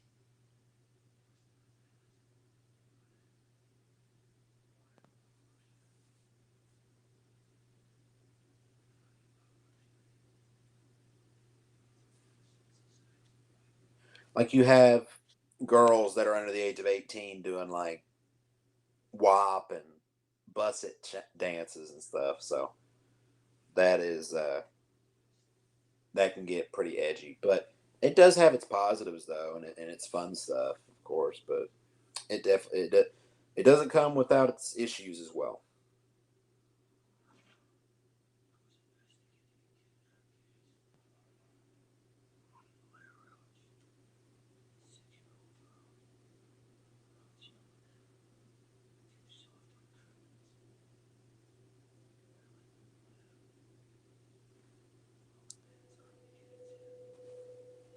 Again, if anyone's watching, you haven't hit the like button. If you enjoy my little commentary and talking Watchmen and anything in the comment section, leave a like and I much appreciate it. Helps me out a lot in the algorithm.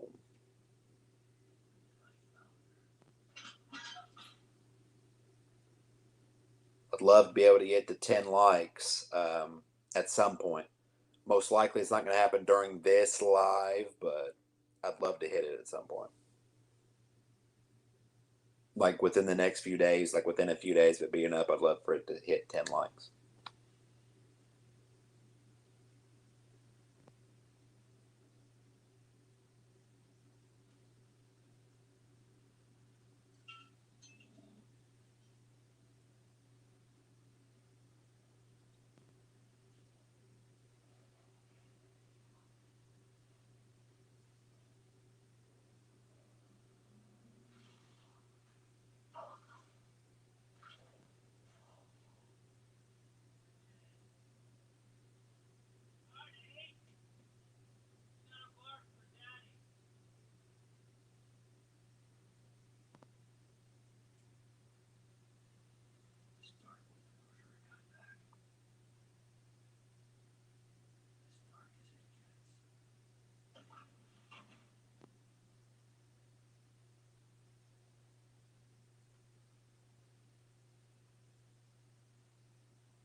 To me, though, I didn't know anything about it.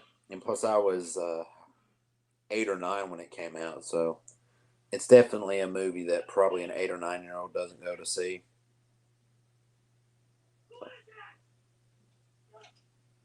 I would have liked to have had a theater experience with it, though, for sure.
Yeah, that is fucked up shit having to deal with someone who did that.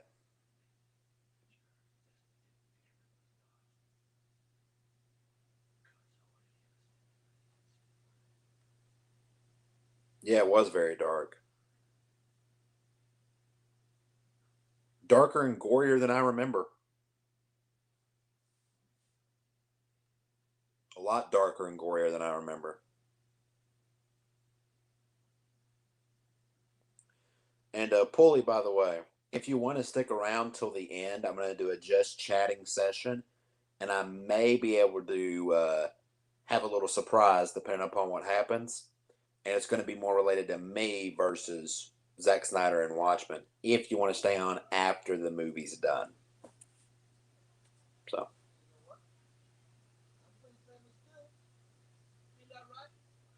I love this. I love this line coming up here. It's a little fight sequence, and they're like, "You're locked in here with all of us." No, you're locked in here with me.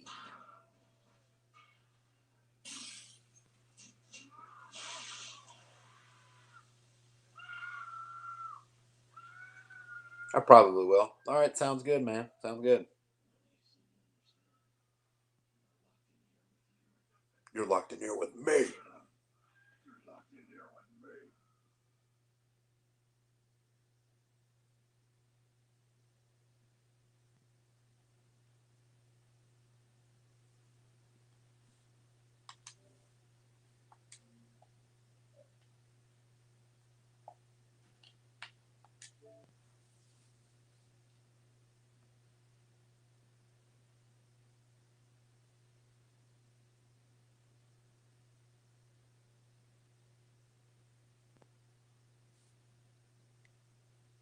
Mm-hmm.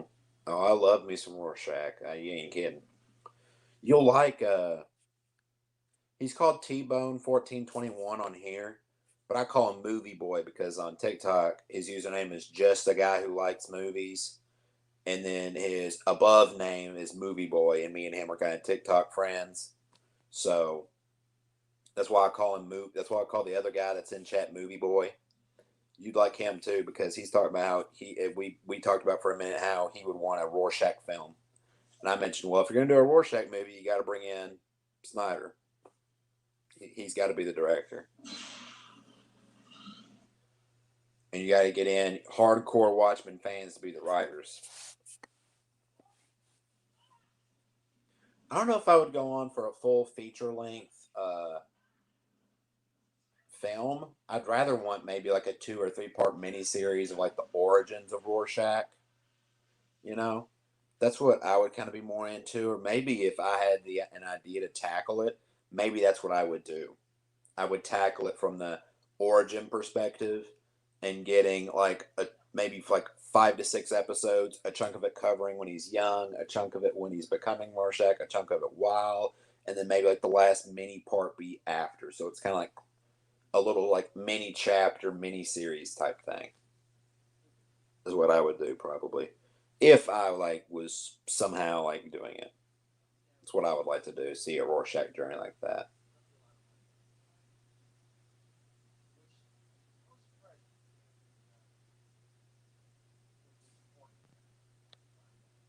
Well, I appreciate that. I do have an idea for like certain fan film or fan takes of things, but the fan film track, it is a very iffy thing to do and get into, and it just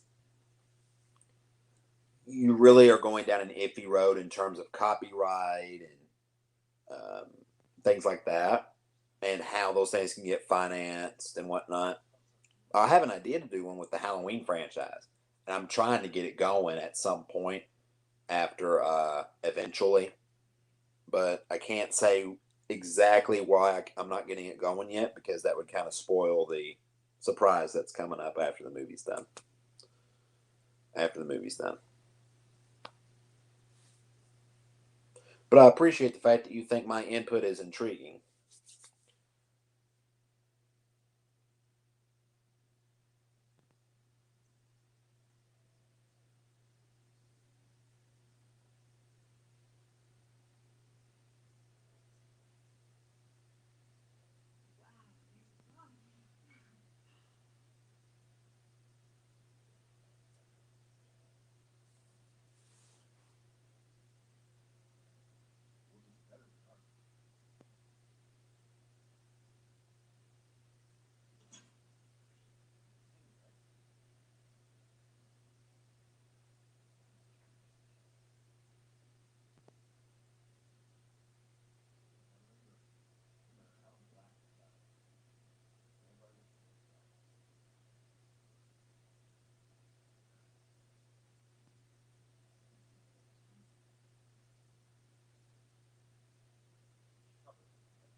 And now we get Dan and Lori having a scene that I wouldn't even be able or want to show, even if YouTube allowed me to show the whole movie.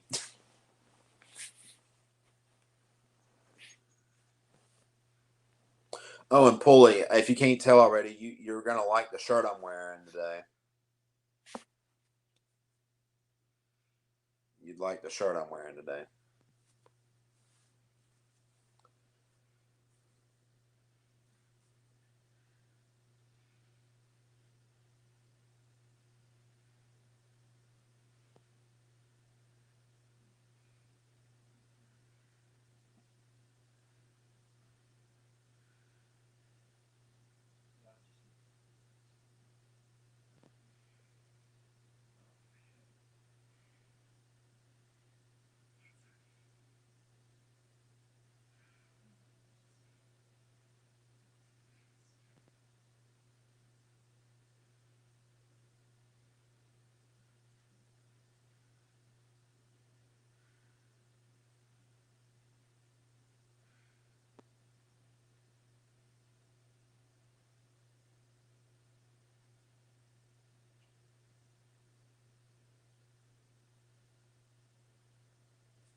The love scene, I know, right?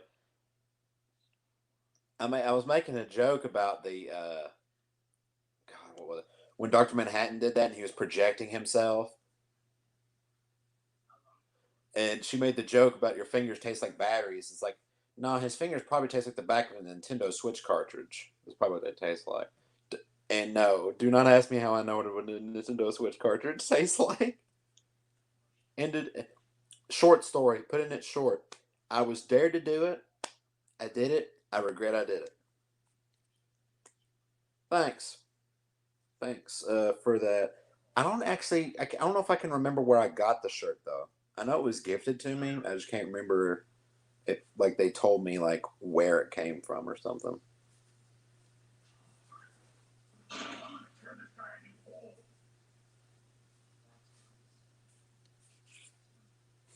Yeah. Yeah, I licked the back of the Nintendo Switch cartridge. This is like when the Switch first came out or around that time. And it was like supposedly told or leaked that the Nintendo Switch cartridges had like a very like sour taste on them. It was mostly for like protection reasons. So like a lot of people were like as a trend or something were licking it to see if it was true. I licked the back of it and holy shit, man, God, it was terrible. It wasn't even bitter like sour candy. It was bitter like it's probably bitter like those sprays you spray to like to keep cats away from shit that you don't want them touching. That's probably how bitter it like that type of bitter it was.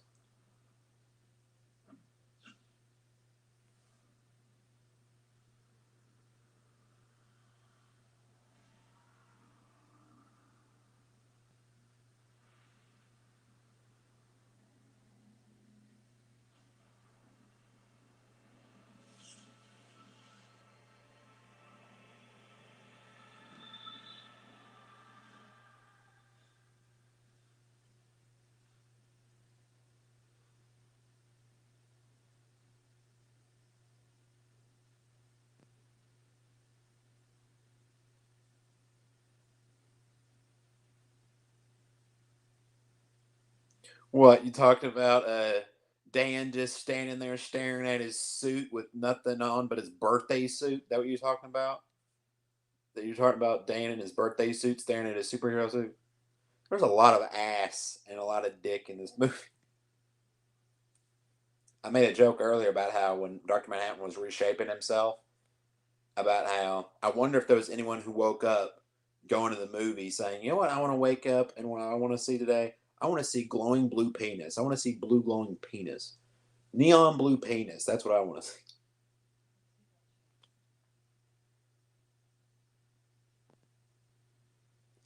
And then when Manhattan's over there on Mars and he's starting to lift up while he's sitting, then we get a shot of almost halfway up his ass. So we get a little bit of his anus, not your anus, but his anus.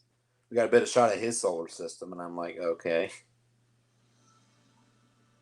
I do understand why Dr. Manhattan doesn't really wear clothes that much, though, because of his You know, like manipulation and his powers and stuff, and the fact that he glows, like it's hard to hide that. So I kind of get that.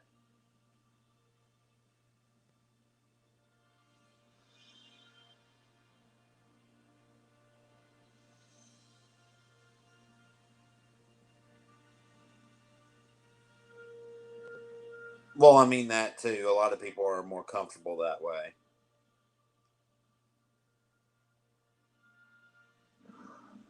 I mean, hell, I could walk around my house with nothing on, and I think it would feel freeing. But that doesn't mean I want other people that live around or maybe in this house to experience me walking around with nothing on.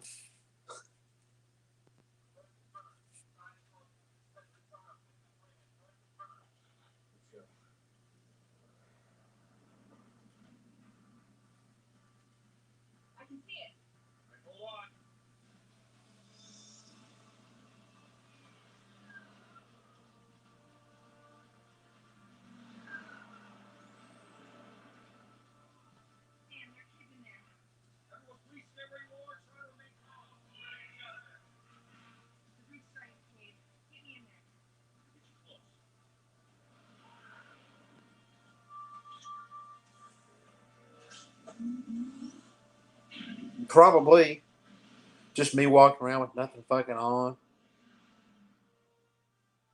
Just my hairy ass just going da da da da da while I'm going to get me a damn Pop Tart in the morning. Like, sup?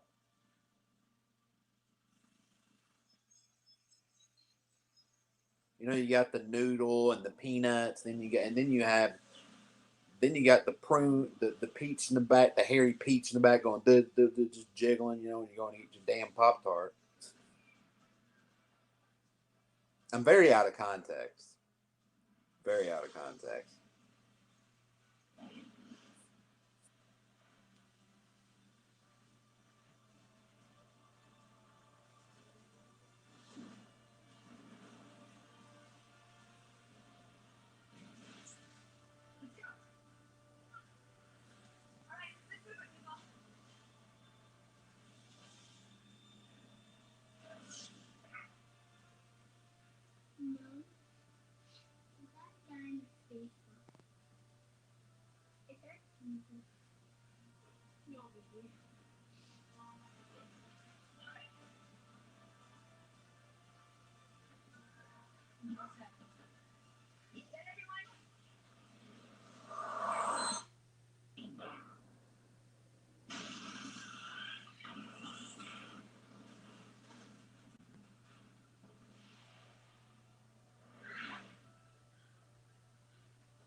If you want to, man, no problem. I have no problem with that. I appreciate it.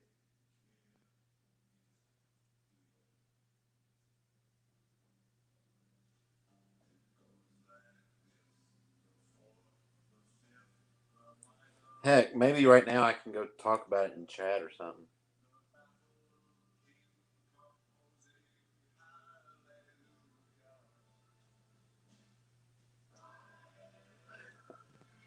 Now, if I was watching this by myself, I wouldn't be complaining at the amount of love scenes in here. And I ain't complaining still now. How many love scenes did I make it? Three? An L Man movie? Yeah, true.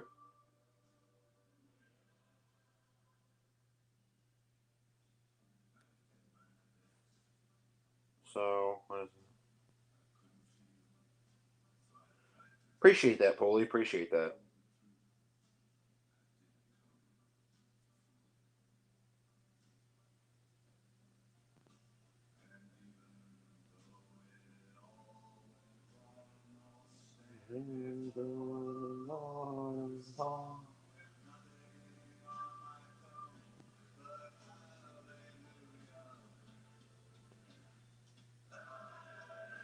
And news coming out about Snyder that I heard. This YouTube channel that I'm subscribed to. They're like a big channel with a lot of smaller channels and people associated with them. That I'm not going to call and say them out by name or anything. But okay, that's funny. I have to like. That takes me out of it. You know what I was laughing at, right? How like in the climax she hits the button and it ejects the fire. Like I thought that was perfect timing. Like I thought that was funny. But some Snyder news anyway that I'm trying to get at.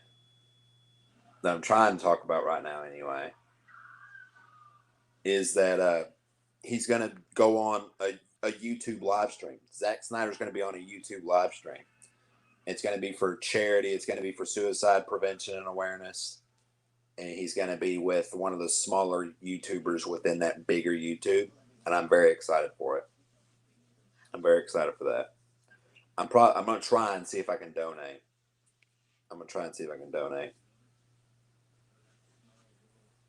Because of the cause being a suicide prevention, you know.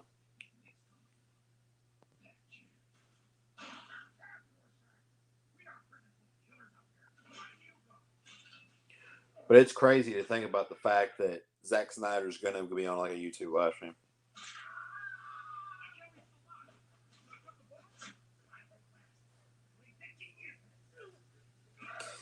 I think we did. I'm trying to remember, was it you who said I was a Walmart Z train when we first interacted, or was it someone else? I do think we met through his comment section, yes. And Pulley, if you're curious who Z-Train is a content creator on TikTok, and he's a Titans content creator, Tennessee Titans content creator. And I'm a Titans fan myself, too. It's pretty obvious I am on Twitter because I retweet a lot of Titans news and Titans stuff. But that's how me and Movie Boy is what I call him because that's his username on TikTok. Speaking of that, Movie Boy, what are you going to do about your TikTok about deleting all your videos? Do you like have them saved? Like, what did you do? Like, how did that happen? I still want to know how in the fuck that happened.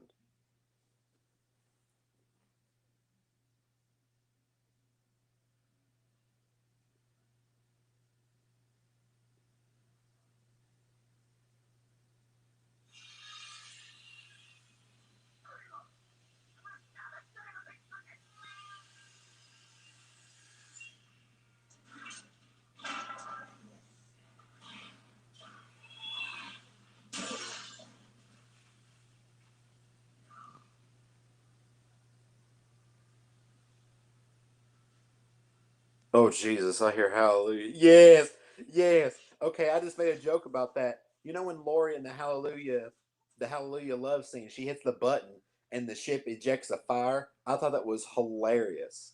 I thought it was so fucking funny when she hits the button and it just ejects the fire out of the thing. Like in the middle of the climax, it just goes.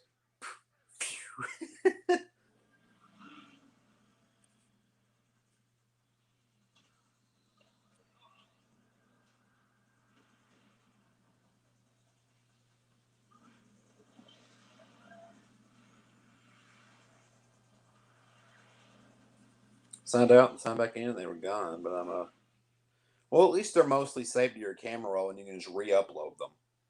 I don't know how that happened though. I don't know why if you signed out and back in, it would delete your videos.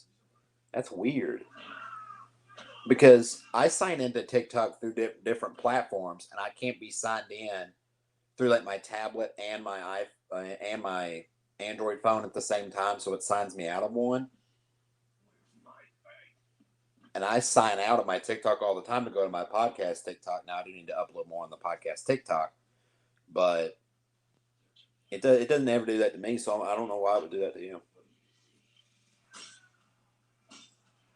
If you're curious what I'm doing, I'm sending support to my boy Pulley because he tweeted about the live we're doing right now.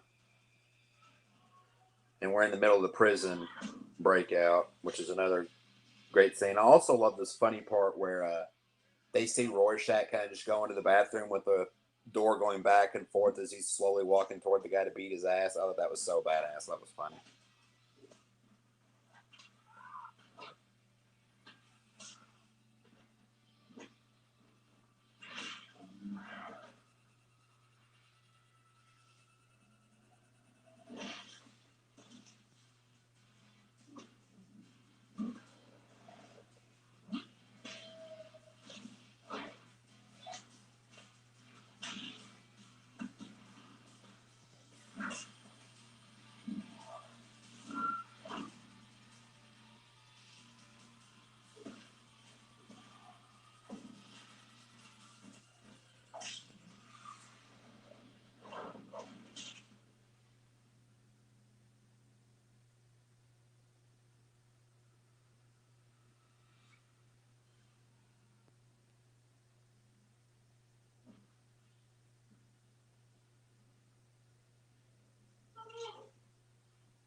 Oh, I love this part.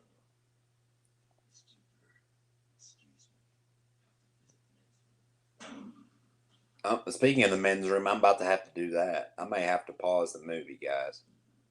If you guys want to pause too, I may have to do that.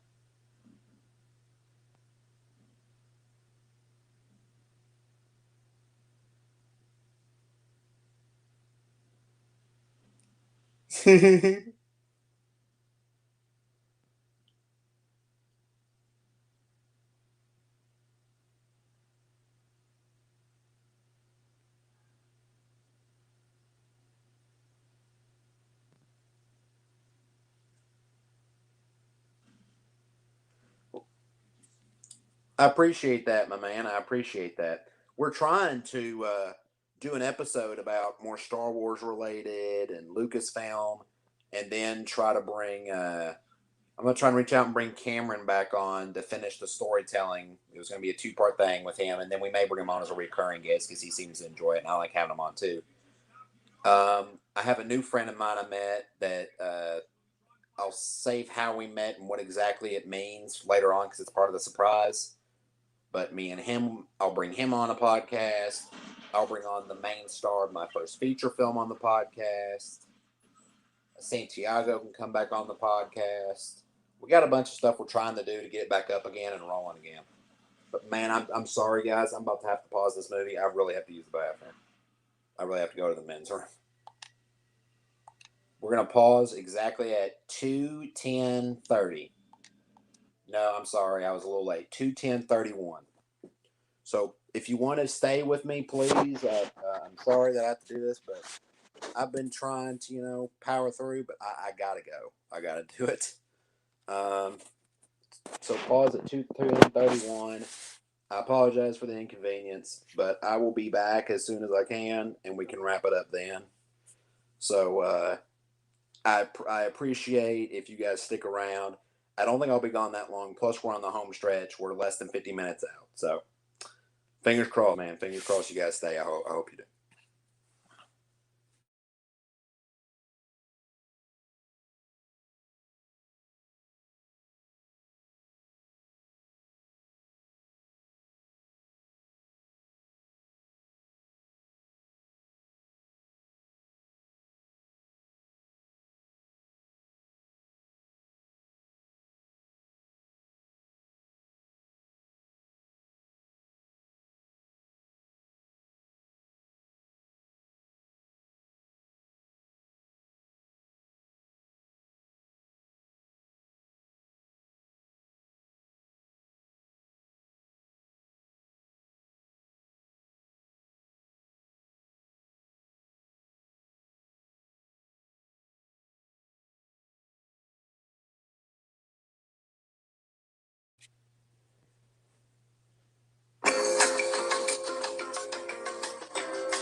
Sorry for that. I had to. I tried to, outstand the film and the live chat, but I couldn't bring myself to do it. I appreciate the fact that you enjoyed my little idea, though.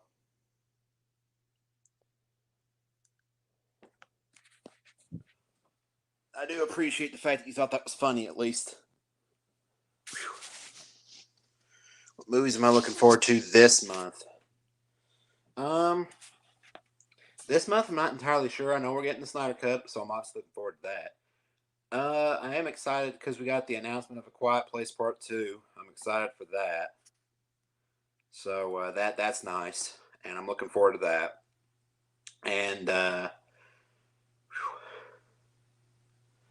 I was trying to get in and out of there. I wanted to get back into it. So, further ado, we were paused at 2:10:31, so we can resume in 3, 2, 1, resume. But man, I had to. I tried holding out, but I just couldn't do it. I lasted over 2 hours though.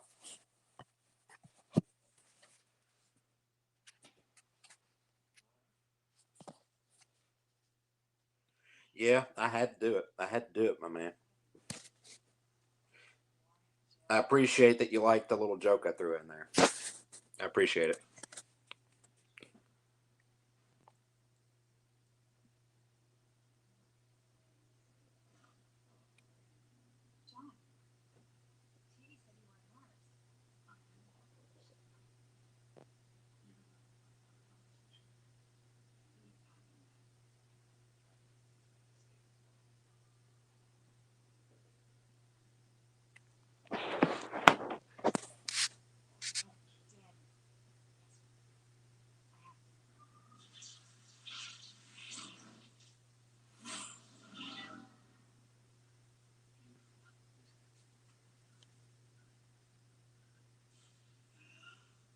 I do like the ending of this. I will agree with you on that too. I like the ending.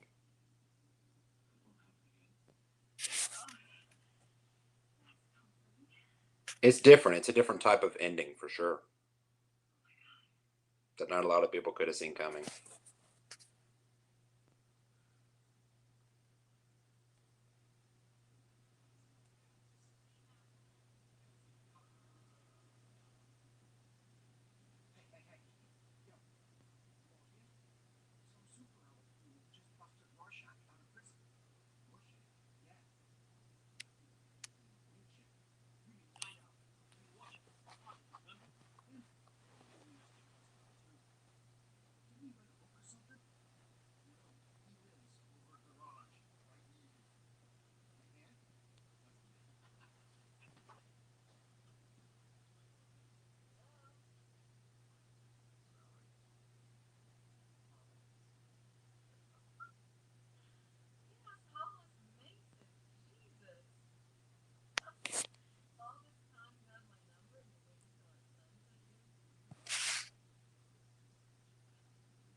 Why am I just not getting reminded of the fact that both Night Owls and both Silk Spectres had a thing for each other? That's kind of like, what the fuck?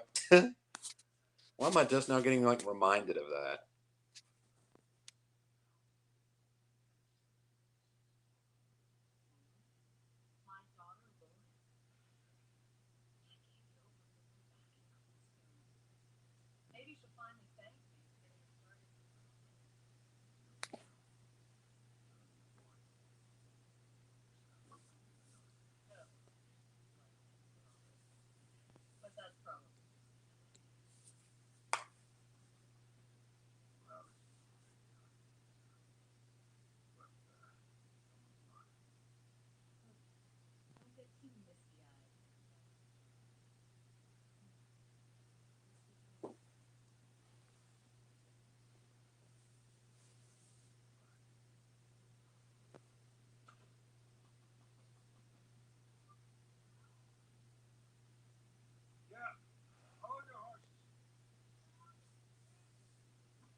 This scene is pretty messed up. It does make me sad to see this happen.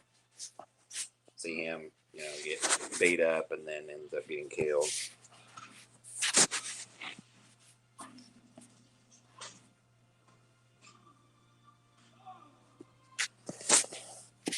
Resituate.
Big names out of a phone book.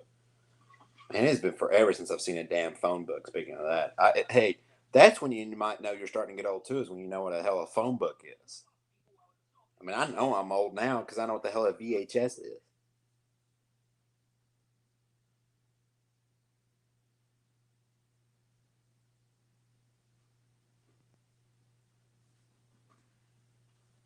Yes, yes. I've been trying to get into the Netflix show. It's just things will always come up for me. I enjoy it. I just need to get to a point where I can dedicate the time to sit down and watch it beginning to end. But I have Witcher 3 and I've been playing it and love it. So yeah, I consider I'm not a hardcore Witcher fan. It's not like I've been playing the Witcher games or reading a lot of the Witcher books, but I enjoy the Witcher, yes. I am more of a Skyrim guy in terms of like the lore and stuff I know more about. But yes, I also like The Witcher. I also love to ask this question to any person who watches The Witcher. Who do you ship with Geralt more, Yennefer or Triss? I always like asking that question. And then if you answer it, then I'll answer it. So are you a Triss or a Yen?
Yeah.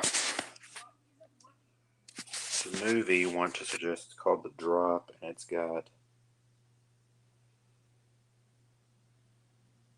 The Drop. Okay. Let me look that up while I'm on here. I was trying to post something on my Instagram real quick about the live stream, but let me while that's pulled up real quick. Let me pull up The Drop.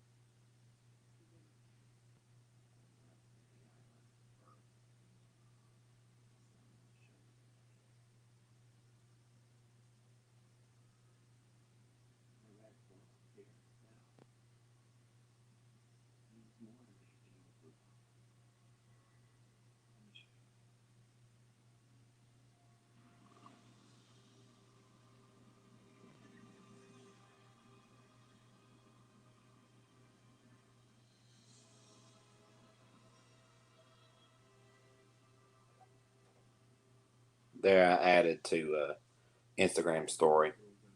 While I'm thinking about it, I'll pin it in a highlight.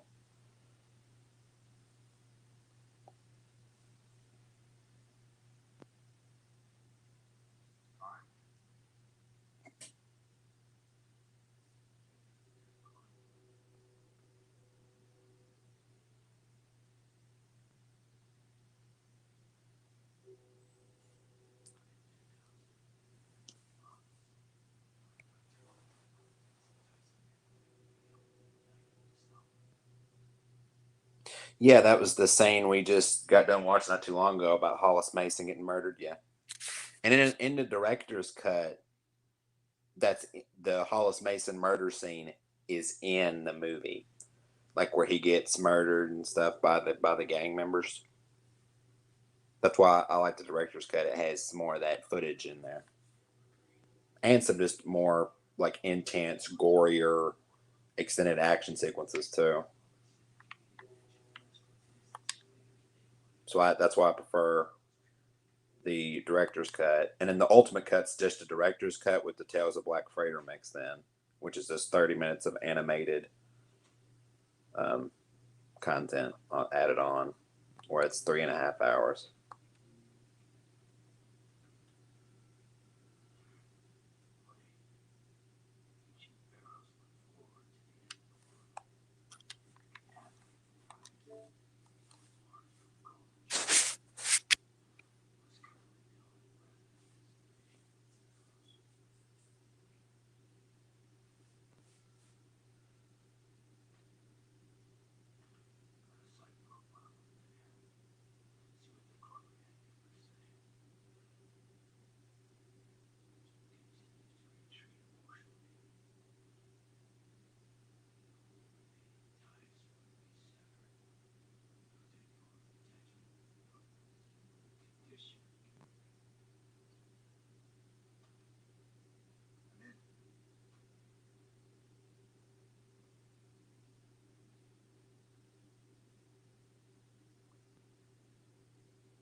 I do too. I think he fits the role perfectly.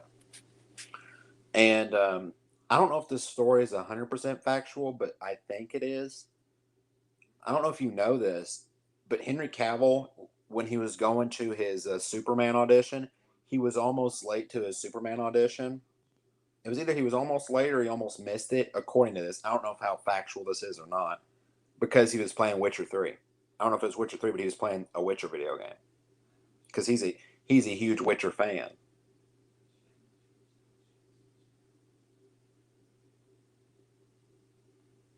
But anyway, my man, who are you for though more? Are you Yennefer and Geralt, or are you Triss and Geralt? I always want to ask that question to every Witcher fan I meet, because I just want to see where they stand on it. And then once you answer it, I'll answer my opinion on it.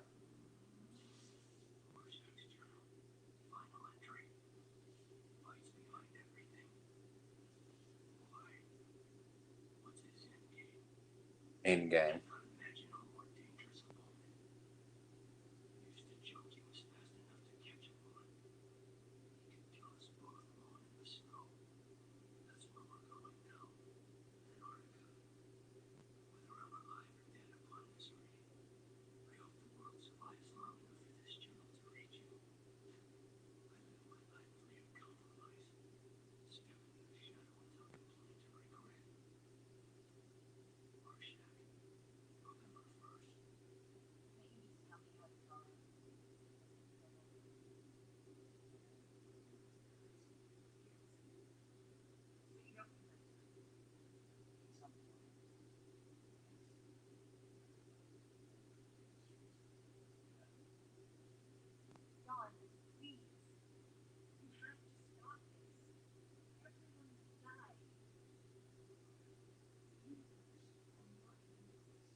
My bad. I also meant to ask the question when I went to the bathroom and did my bathroom break that I had to do. I tried to hold it in. I swear I did. I'll keep swearing I tried to hold it in. Did you guys hear like stuff in the bathroom? Because I left the sound on, so I want to know if it carried. Because if it did, that was probably not what you want to be hearing.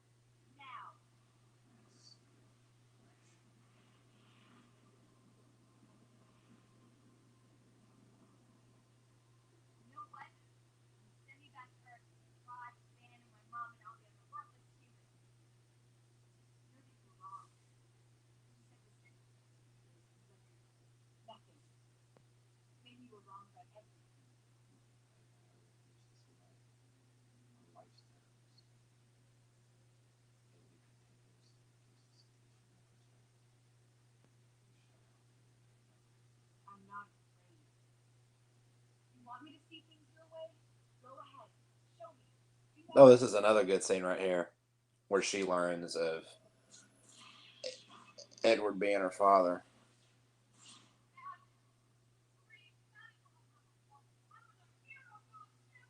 Eddie Blake.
Okay, good. Glad that's all you heard.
Okay, now I do see the similarities, a lot like father, like daughter. I had to do it like father, like daughter because she's saying her life is a joke, one big joke. It's like, oh well, now I see where you get your father's influence from.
True, true. See, the thing with Edward Blake is, I feel that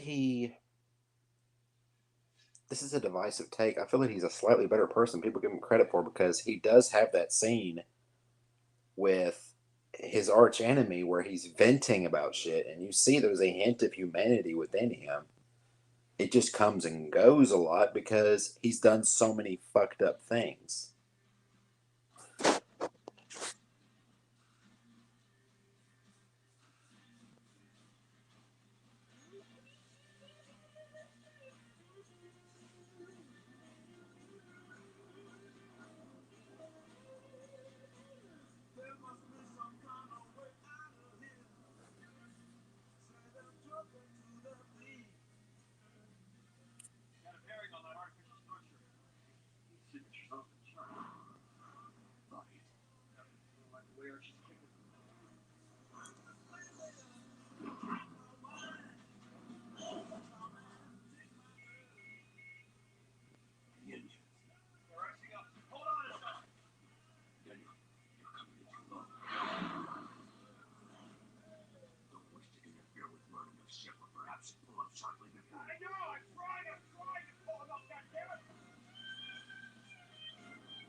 Yep, Jimi Hendrix, man. All along the watchtower.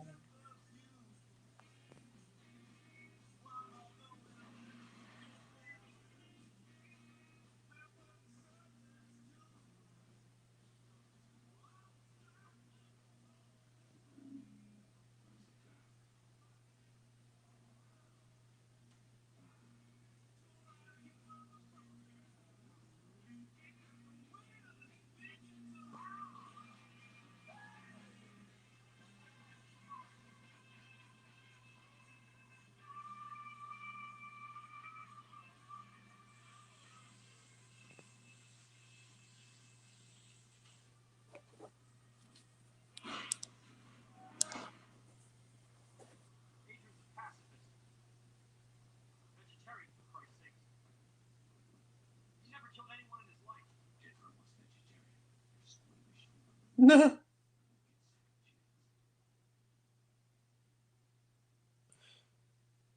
I guess that means I'm glad I'm not vegetarian.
Seriously, I know, right? The laser gun. Like, what the fuck's it gonna do to the chair? It's still coming at you, bro.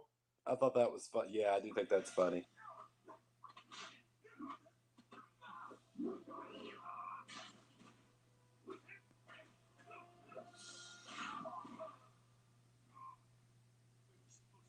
That's like if, like, well, you know what that reminds me of? It reminds me as if John Wick was charging at you with a bunch of guns, okay? And he's just running head on at you, ready to fire. And what you do is you pull out a toothpick. You pull out a toothpick. What the hell is that gonna do?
Exactly.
Middle Tennessee, no.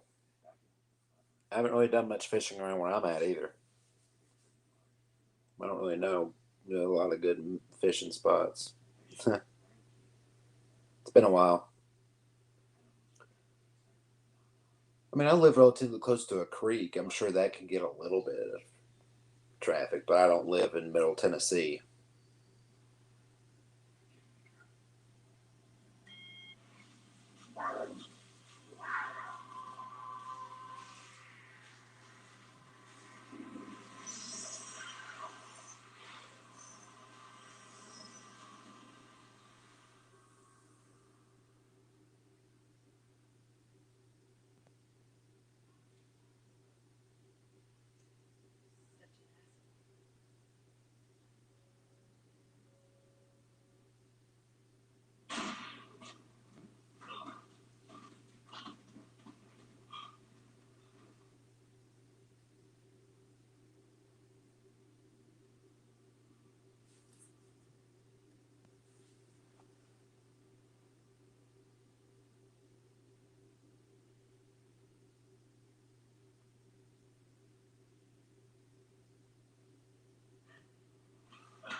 I'm disappointed in you, Adrian.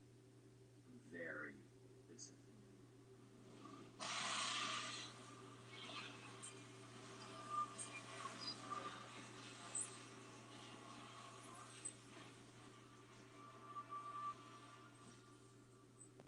Recently, was the first trigger.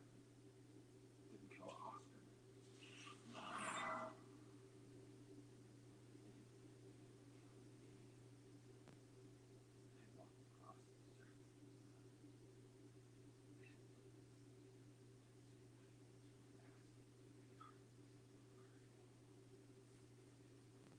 Damn, grow up. More like Ozymandias. Try to actually make sense, please.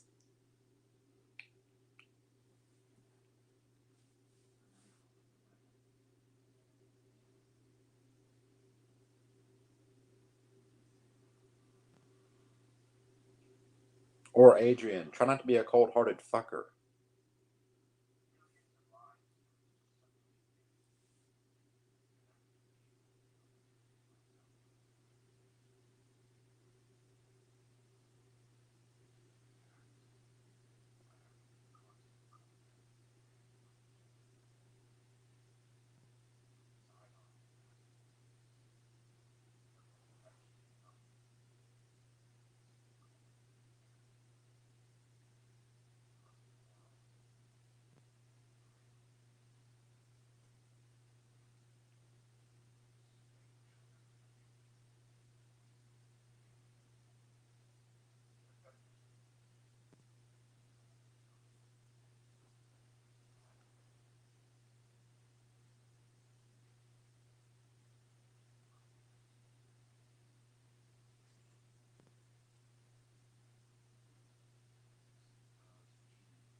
between Batman and Nightwing. Between Batman and Nightwing. And since a lot of people say Batman for the hell of it, I'll say Nightwing in this one. Basically, Dick Grayson. Even in the face of Armageddon. Love that saying. I use that a lot, man. Don't compromise even in the face of Armageddon, man. This movie taught me that phrase.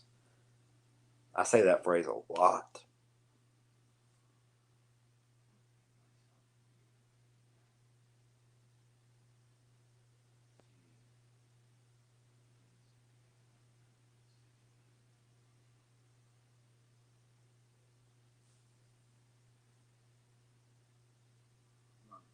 Awesome. We can both agree on Nightwing.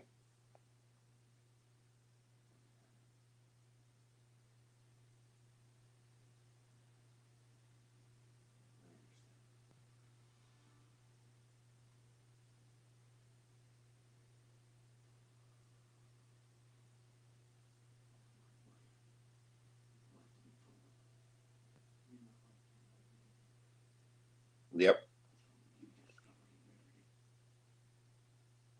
He knew there was a shot he wasn't going to make it. He knew it was a long shot for him to make it back, I think.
Yep. That's all I can say right now. Yep. That scene does leave me kind of speechless.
It sucked for me seeing it too. That's why I didn't speak when it happened. I was just kind of trying to just ride it out.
I'm sorry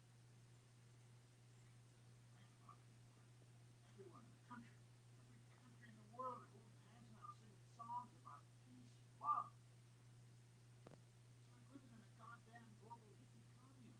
Ronald Reagan said he's going to be running for president in 2028.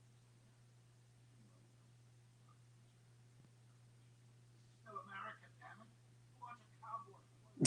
Well, you should tell that to 1980s America. Tell that to Ronald Reagan. People probably thought the same thing about a certain someone, and then a reality star became president.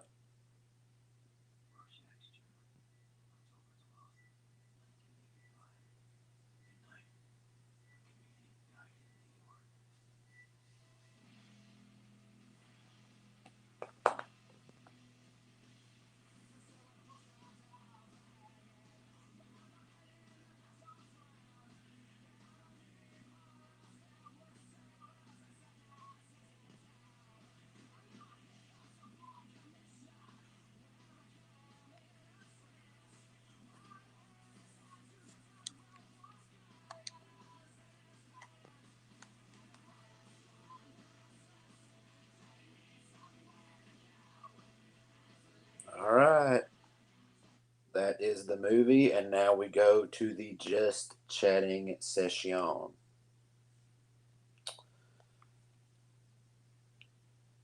So, if you want to stay, I do have a surprise. If not, I could save it for other stuff, but since I'm already on live, I thought, why the hell not? So, in case you're wondering what exactly my surprise is, it might have to wait just a second. If any of you guys want to come in, I can attempt to do a link and we can talk, talk about this movie or just whatever on here. Preferably the movie because it is a celebration of the 12th anniversary of Watchmen. And seeing if we can show the surprise tonight. Exactly, Rorschach still wins. But by the way, Pulley and also movie dude, you want to come on here? I'm about to shoot a link if you want to hop on. If not, then I can just keep going with what I'm doing. But I'm afraid once I plug this in, it may mess up my stuff. So just let me know.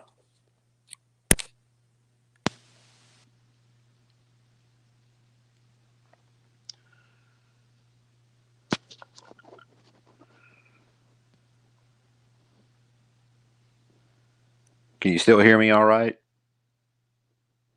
You can do a thumbs up. You can do a 1 in chat. You can type a 1 or whatever you want to do. But just let me know that everything's all good.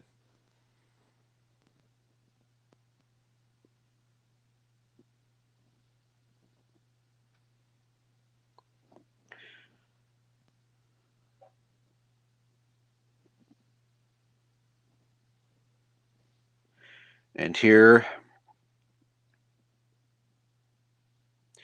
if any of you all want to hop in, there's the link right there.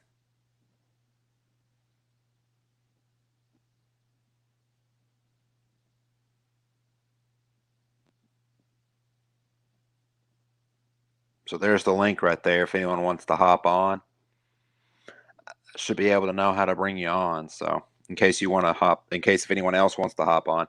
Now, if the surprise is able to work tonight, I'm going to have to, either bring the person on with everybody or like put people backstage for a second, bring that person on, and then bring everyone back on for a wrap up.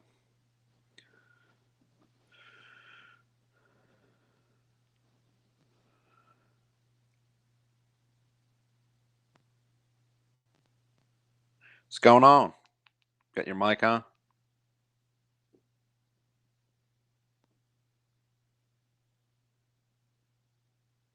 You might be muted, my man.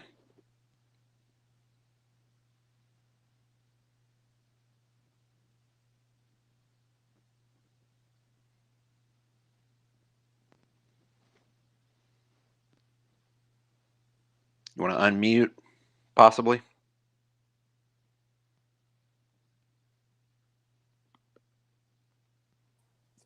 Can you hear me? There we go. Yeah, I got you now. We're good. All right, nice. Awesome. So, you think the movie still holds up? Yeah, I do. I think it still definitely holds up compared to some of the superhero movies today. It's very different, very grounded. Mm-hmm. Yeah, I always loved it in terms of tone and visuals alone. Yeah. I've always been a guy that was a Zack Snyder defender. I've never been a hater upon anything. Everything I've seen of his, I've enjoyed, including Batman versus Superman. And I'm actually going to do a Batman versus Superman watch party as well. If people are going to be interested in that, I do want to do that. At least this one and BVS before the Snyder Cut comes out, and then I'll do a Snyder Cut review. But I'm not going to do like a reaction video to it because it's so difficult for me to do those. It takes so long for me to do it, and those get copyright claimed like that. And with how big the Snyder Cut is, it'll get copyright claimed in like 10 seconds. Yeah. And it's a crazy story. I did a Marilyn Manson reaction to his We Are Chaos music video. And I don't know if you were following me then or not, but I got PO'd at YouTube because they copyright claimed me twice on the same video within an hour. Are you serious? Oh, I'm not kidding. I uploaded it. It took over an hour to upload that because it was my most well-edited video, period. Oh my gosh. Like it was perfection. Like that thing could have got thousands of views, and I'm not capping. And they copyrighted the whole thing because of the music. Where I watched other reactors just head bop all the way through it. Uh-huh. And now if I was this head bop, and I completely understand it, I wouldn't get mad. I was pausing it, like literally I was forcing myself to pause it every 30 seconds and just come up with something to say, because I know that's a typical rule. Like, don't let it play over 30 seconds. Yeah. I did all that shit just fine, and they still copyright claimed it. And then I did it again, and they wanted me to cut out a portion of something I did in the beginning of the video for whatever reason. Then I cut that out. Then they claimed it again. Then I'm just like, okay, I'm just going to upload it to Instagram. And then Instagram, as soon as I uploaded it to Instagram, the video, it got claimed on there. So then I just said, fuck it. And then like a week after the fact, I uploaded it on YouTube. And then it got like 300 views, which is still awesome for my channel standards, but Uh, it could have got a lot more. And it was at that point where I'm not doing any more reaction videos. If I like, the Batman trailer was the exception because I was so hyped for it. I was willing to put up with it getting claimed once. mhm. And then that would have been the end of it. Gosh, isn't the Batman trailer great? Oh, it's fucking fantastic. I'm so hyped for that movie. It's going to be amazing. I'm calling it right now. Honestly, no I cap. wasn't. Pattinson's probably going to be numero uno after the movie's done. Yeah. Just I because honestly the camera quality, his acting quality Mhm. outside of Twilight is just perfection. I remember when they cast him, I wasn't too excited about it, and then like more news about what the movie was gonna be about came out, and I started to really get excited for it. You know? Oh yeah, for sure. And I was someone the same thing. The only movies I've seen of him were the Twilight movies, and I'm like, oh dear God, here we go. It's like we're gonna have a Batman with super speed going around biting people. Okay, and that obviously isn't what happened. I watched A Good Time. I watched The Lighthouse and The Rover, and there's still like movies like High Life. I need to watch. I need to watch Cosmopolis to really get a good grip on it. But I've watched those three movies, and he's so phenomenal in all three of them. Yeah, So I saw he's gonna one. crush it. I can't remember what it was called. He's like a bank robber or something like that. That's Good Time. Yeah. Yeah, he has to try to get his brother out of jail. Yeah. Yeah. He's You know also that really good in the White House. Oh yeah, phenomenal. And you do know that character Connie in The Good Time was written solely for him. Like he approached the directors Oh, wanting really? to work with them. Yeah, he approached them wanting to work with them, saying, "Hey, I want to work with you. Whatever we can do, let's do this." And they wrote a character specifically for him. So with him in mind. I didn't know that. I didn't either until I can't remember if it's in like a special features or an interview, but I watched it somewhere or like a behind the scenes thing where it was mentioned. Mm-hmm. And plus he's so good at accents. I didn't think he would be, you know. Yeah, But I know. his like accent he pulled off in that movie was so good. Him and Tom Hardy are really good at pulling off multiple accents. Mm-hmm. Oh, don't even get me, man. Tom Hardy's phenomenal.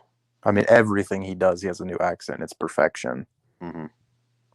I love the memes though of people saying Tom Hardy can't show his face. Like that's funny. Yeah. Because all the movie shit he does, he's almost half the time just covering his face, you know. Yeah.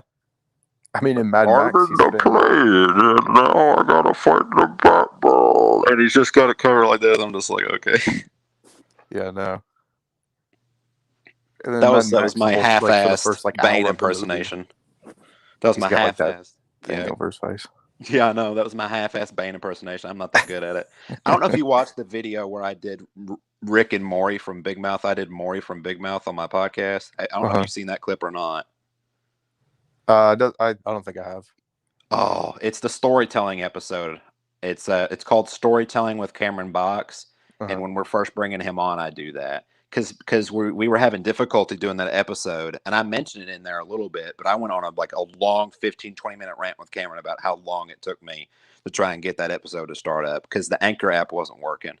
And for almost 3 hours, almost 3 goddamn hours, I was trying to get this call set up, and it would not work for the life of us. And then it finally started working.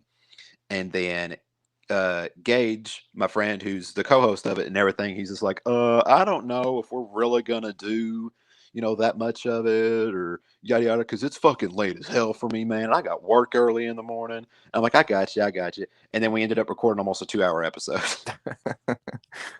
And then at the end of it, he was he was almost like he was drunk. He was slurring words that I had to cut out. He couldn't even say the damn title of the podcast. I wish I would have kept that in there. But some of the stuff he does, though, I like to, bust his balls, but some things I like to reel it in a little bit. And there was Mhm. one rant where he did in the first episode. I really wish he would have been pissed off at me, and he probably wouldn't talk to me for at least a week. But I wish I would have done it. Where he was ranting about his dog peeing on stuff because his family wouldn't take it outside, and he was in the middle of the podcast episode, and he had to go take the dog out in the middle of the episode. So me and him were just on call while he's trying to take his damn dog outside because no one else will fucking do it. And then he starts ranting about other stuff that's besides the dog. So he's ranting about his relationship that he's in. He's ranting about women. He's ranting about his dog. And then me and him share college classes, so they were ranting about that too. And it's just a 20-minute just sidebar tangent rant. And it's just funny as hell. And I wish I kept that in there so damn bad. I hope I can recover the audio clip and just throw it up one day and just under the radar and hope he doesn't notice.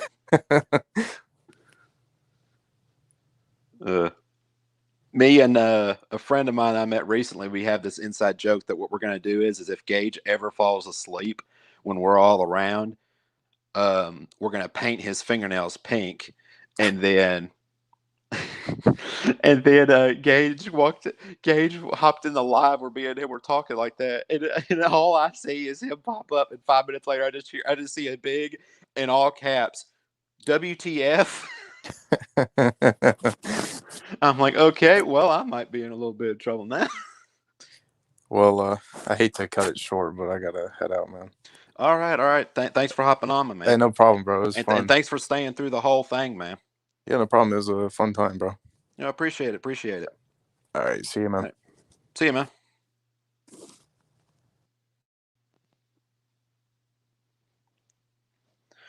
All right, man.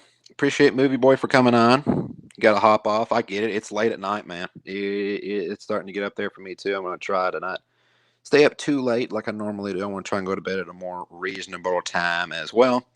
So we're going to go see if we can pull on somebody. If not, I've been trying to reach them, but we'll see how that all shapes out.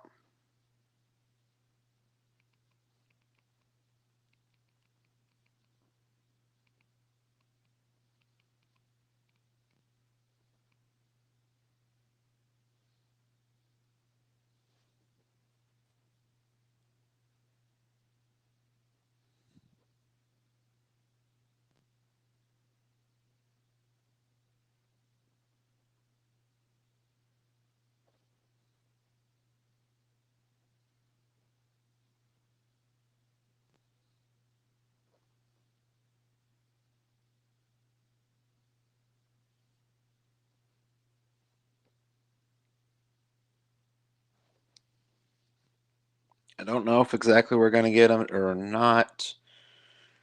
It's looking like we will not get to do the surprise tonight. If I come up with the idea, or what I could do is we can just save the surprise.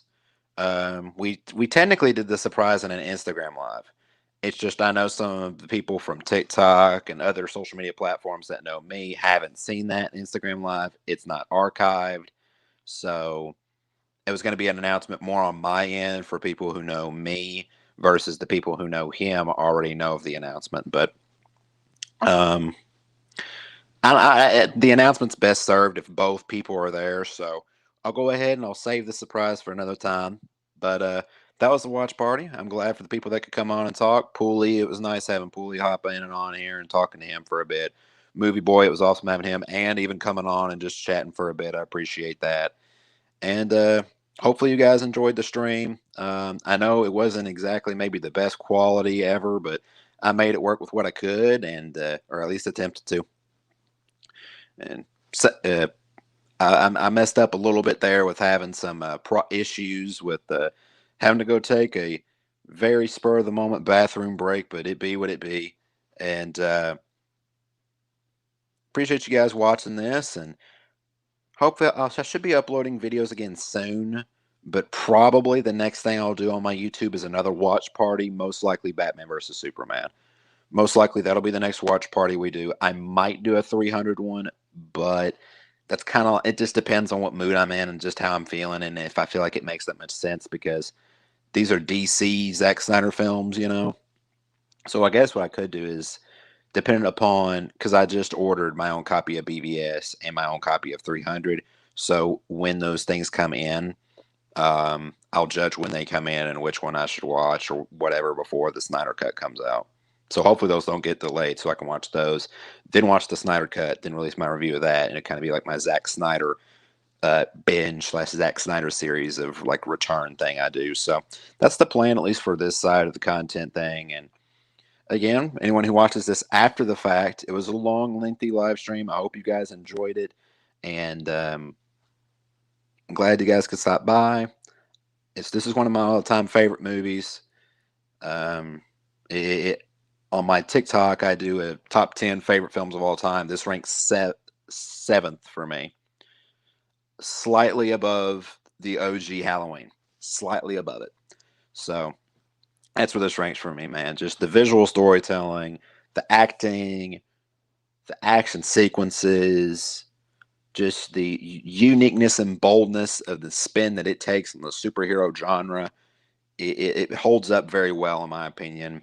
It's definitely one of the most overlooked and underrated films in the superhero genre, for sure. So that's just me.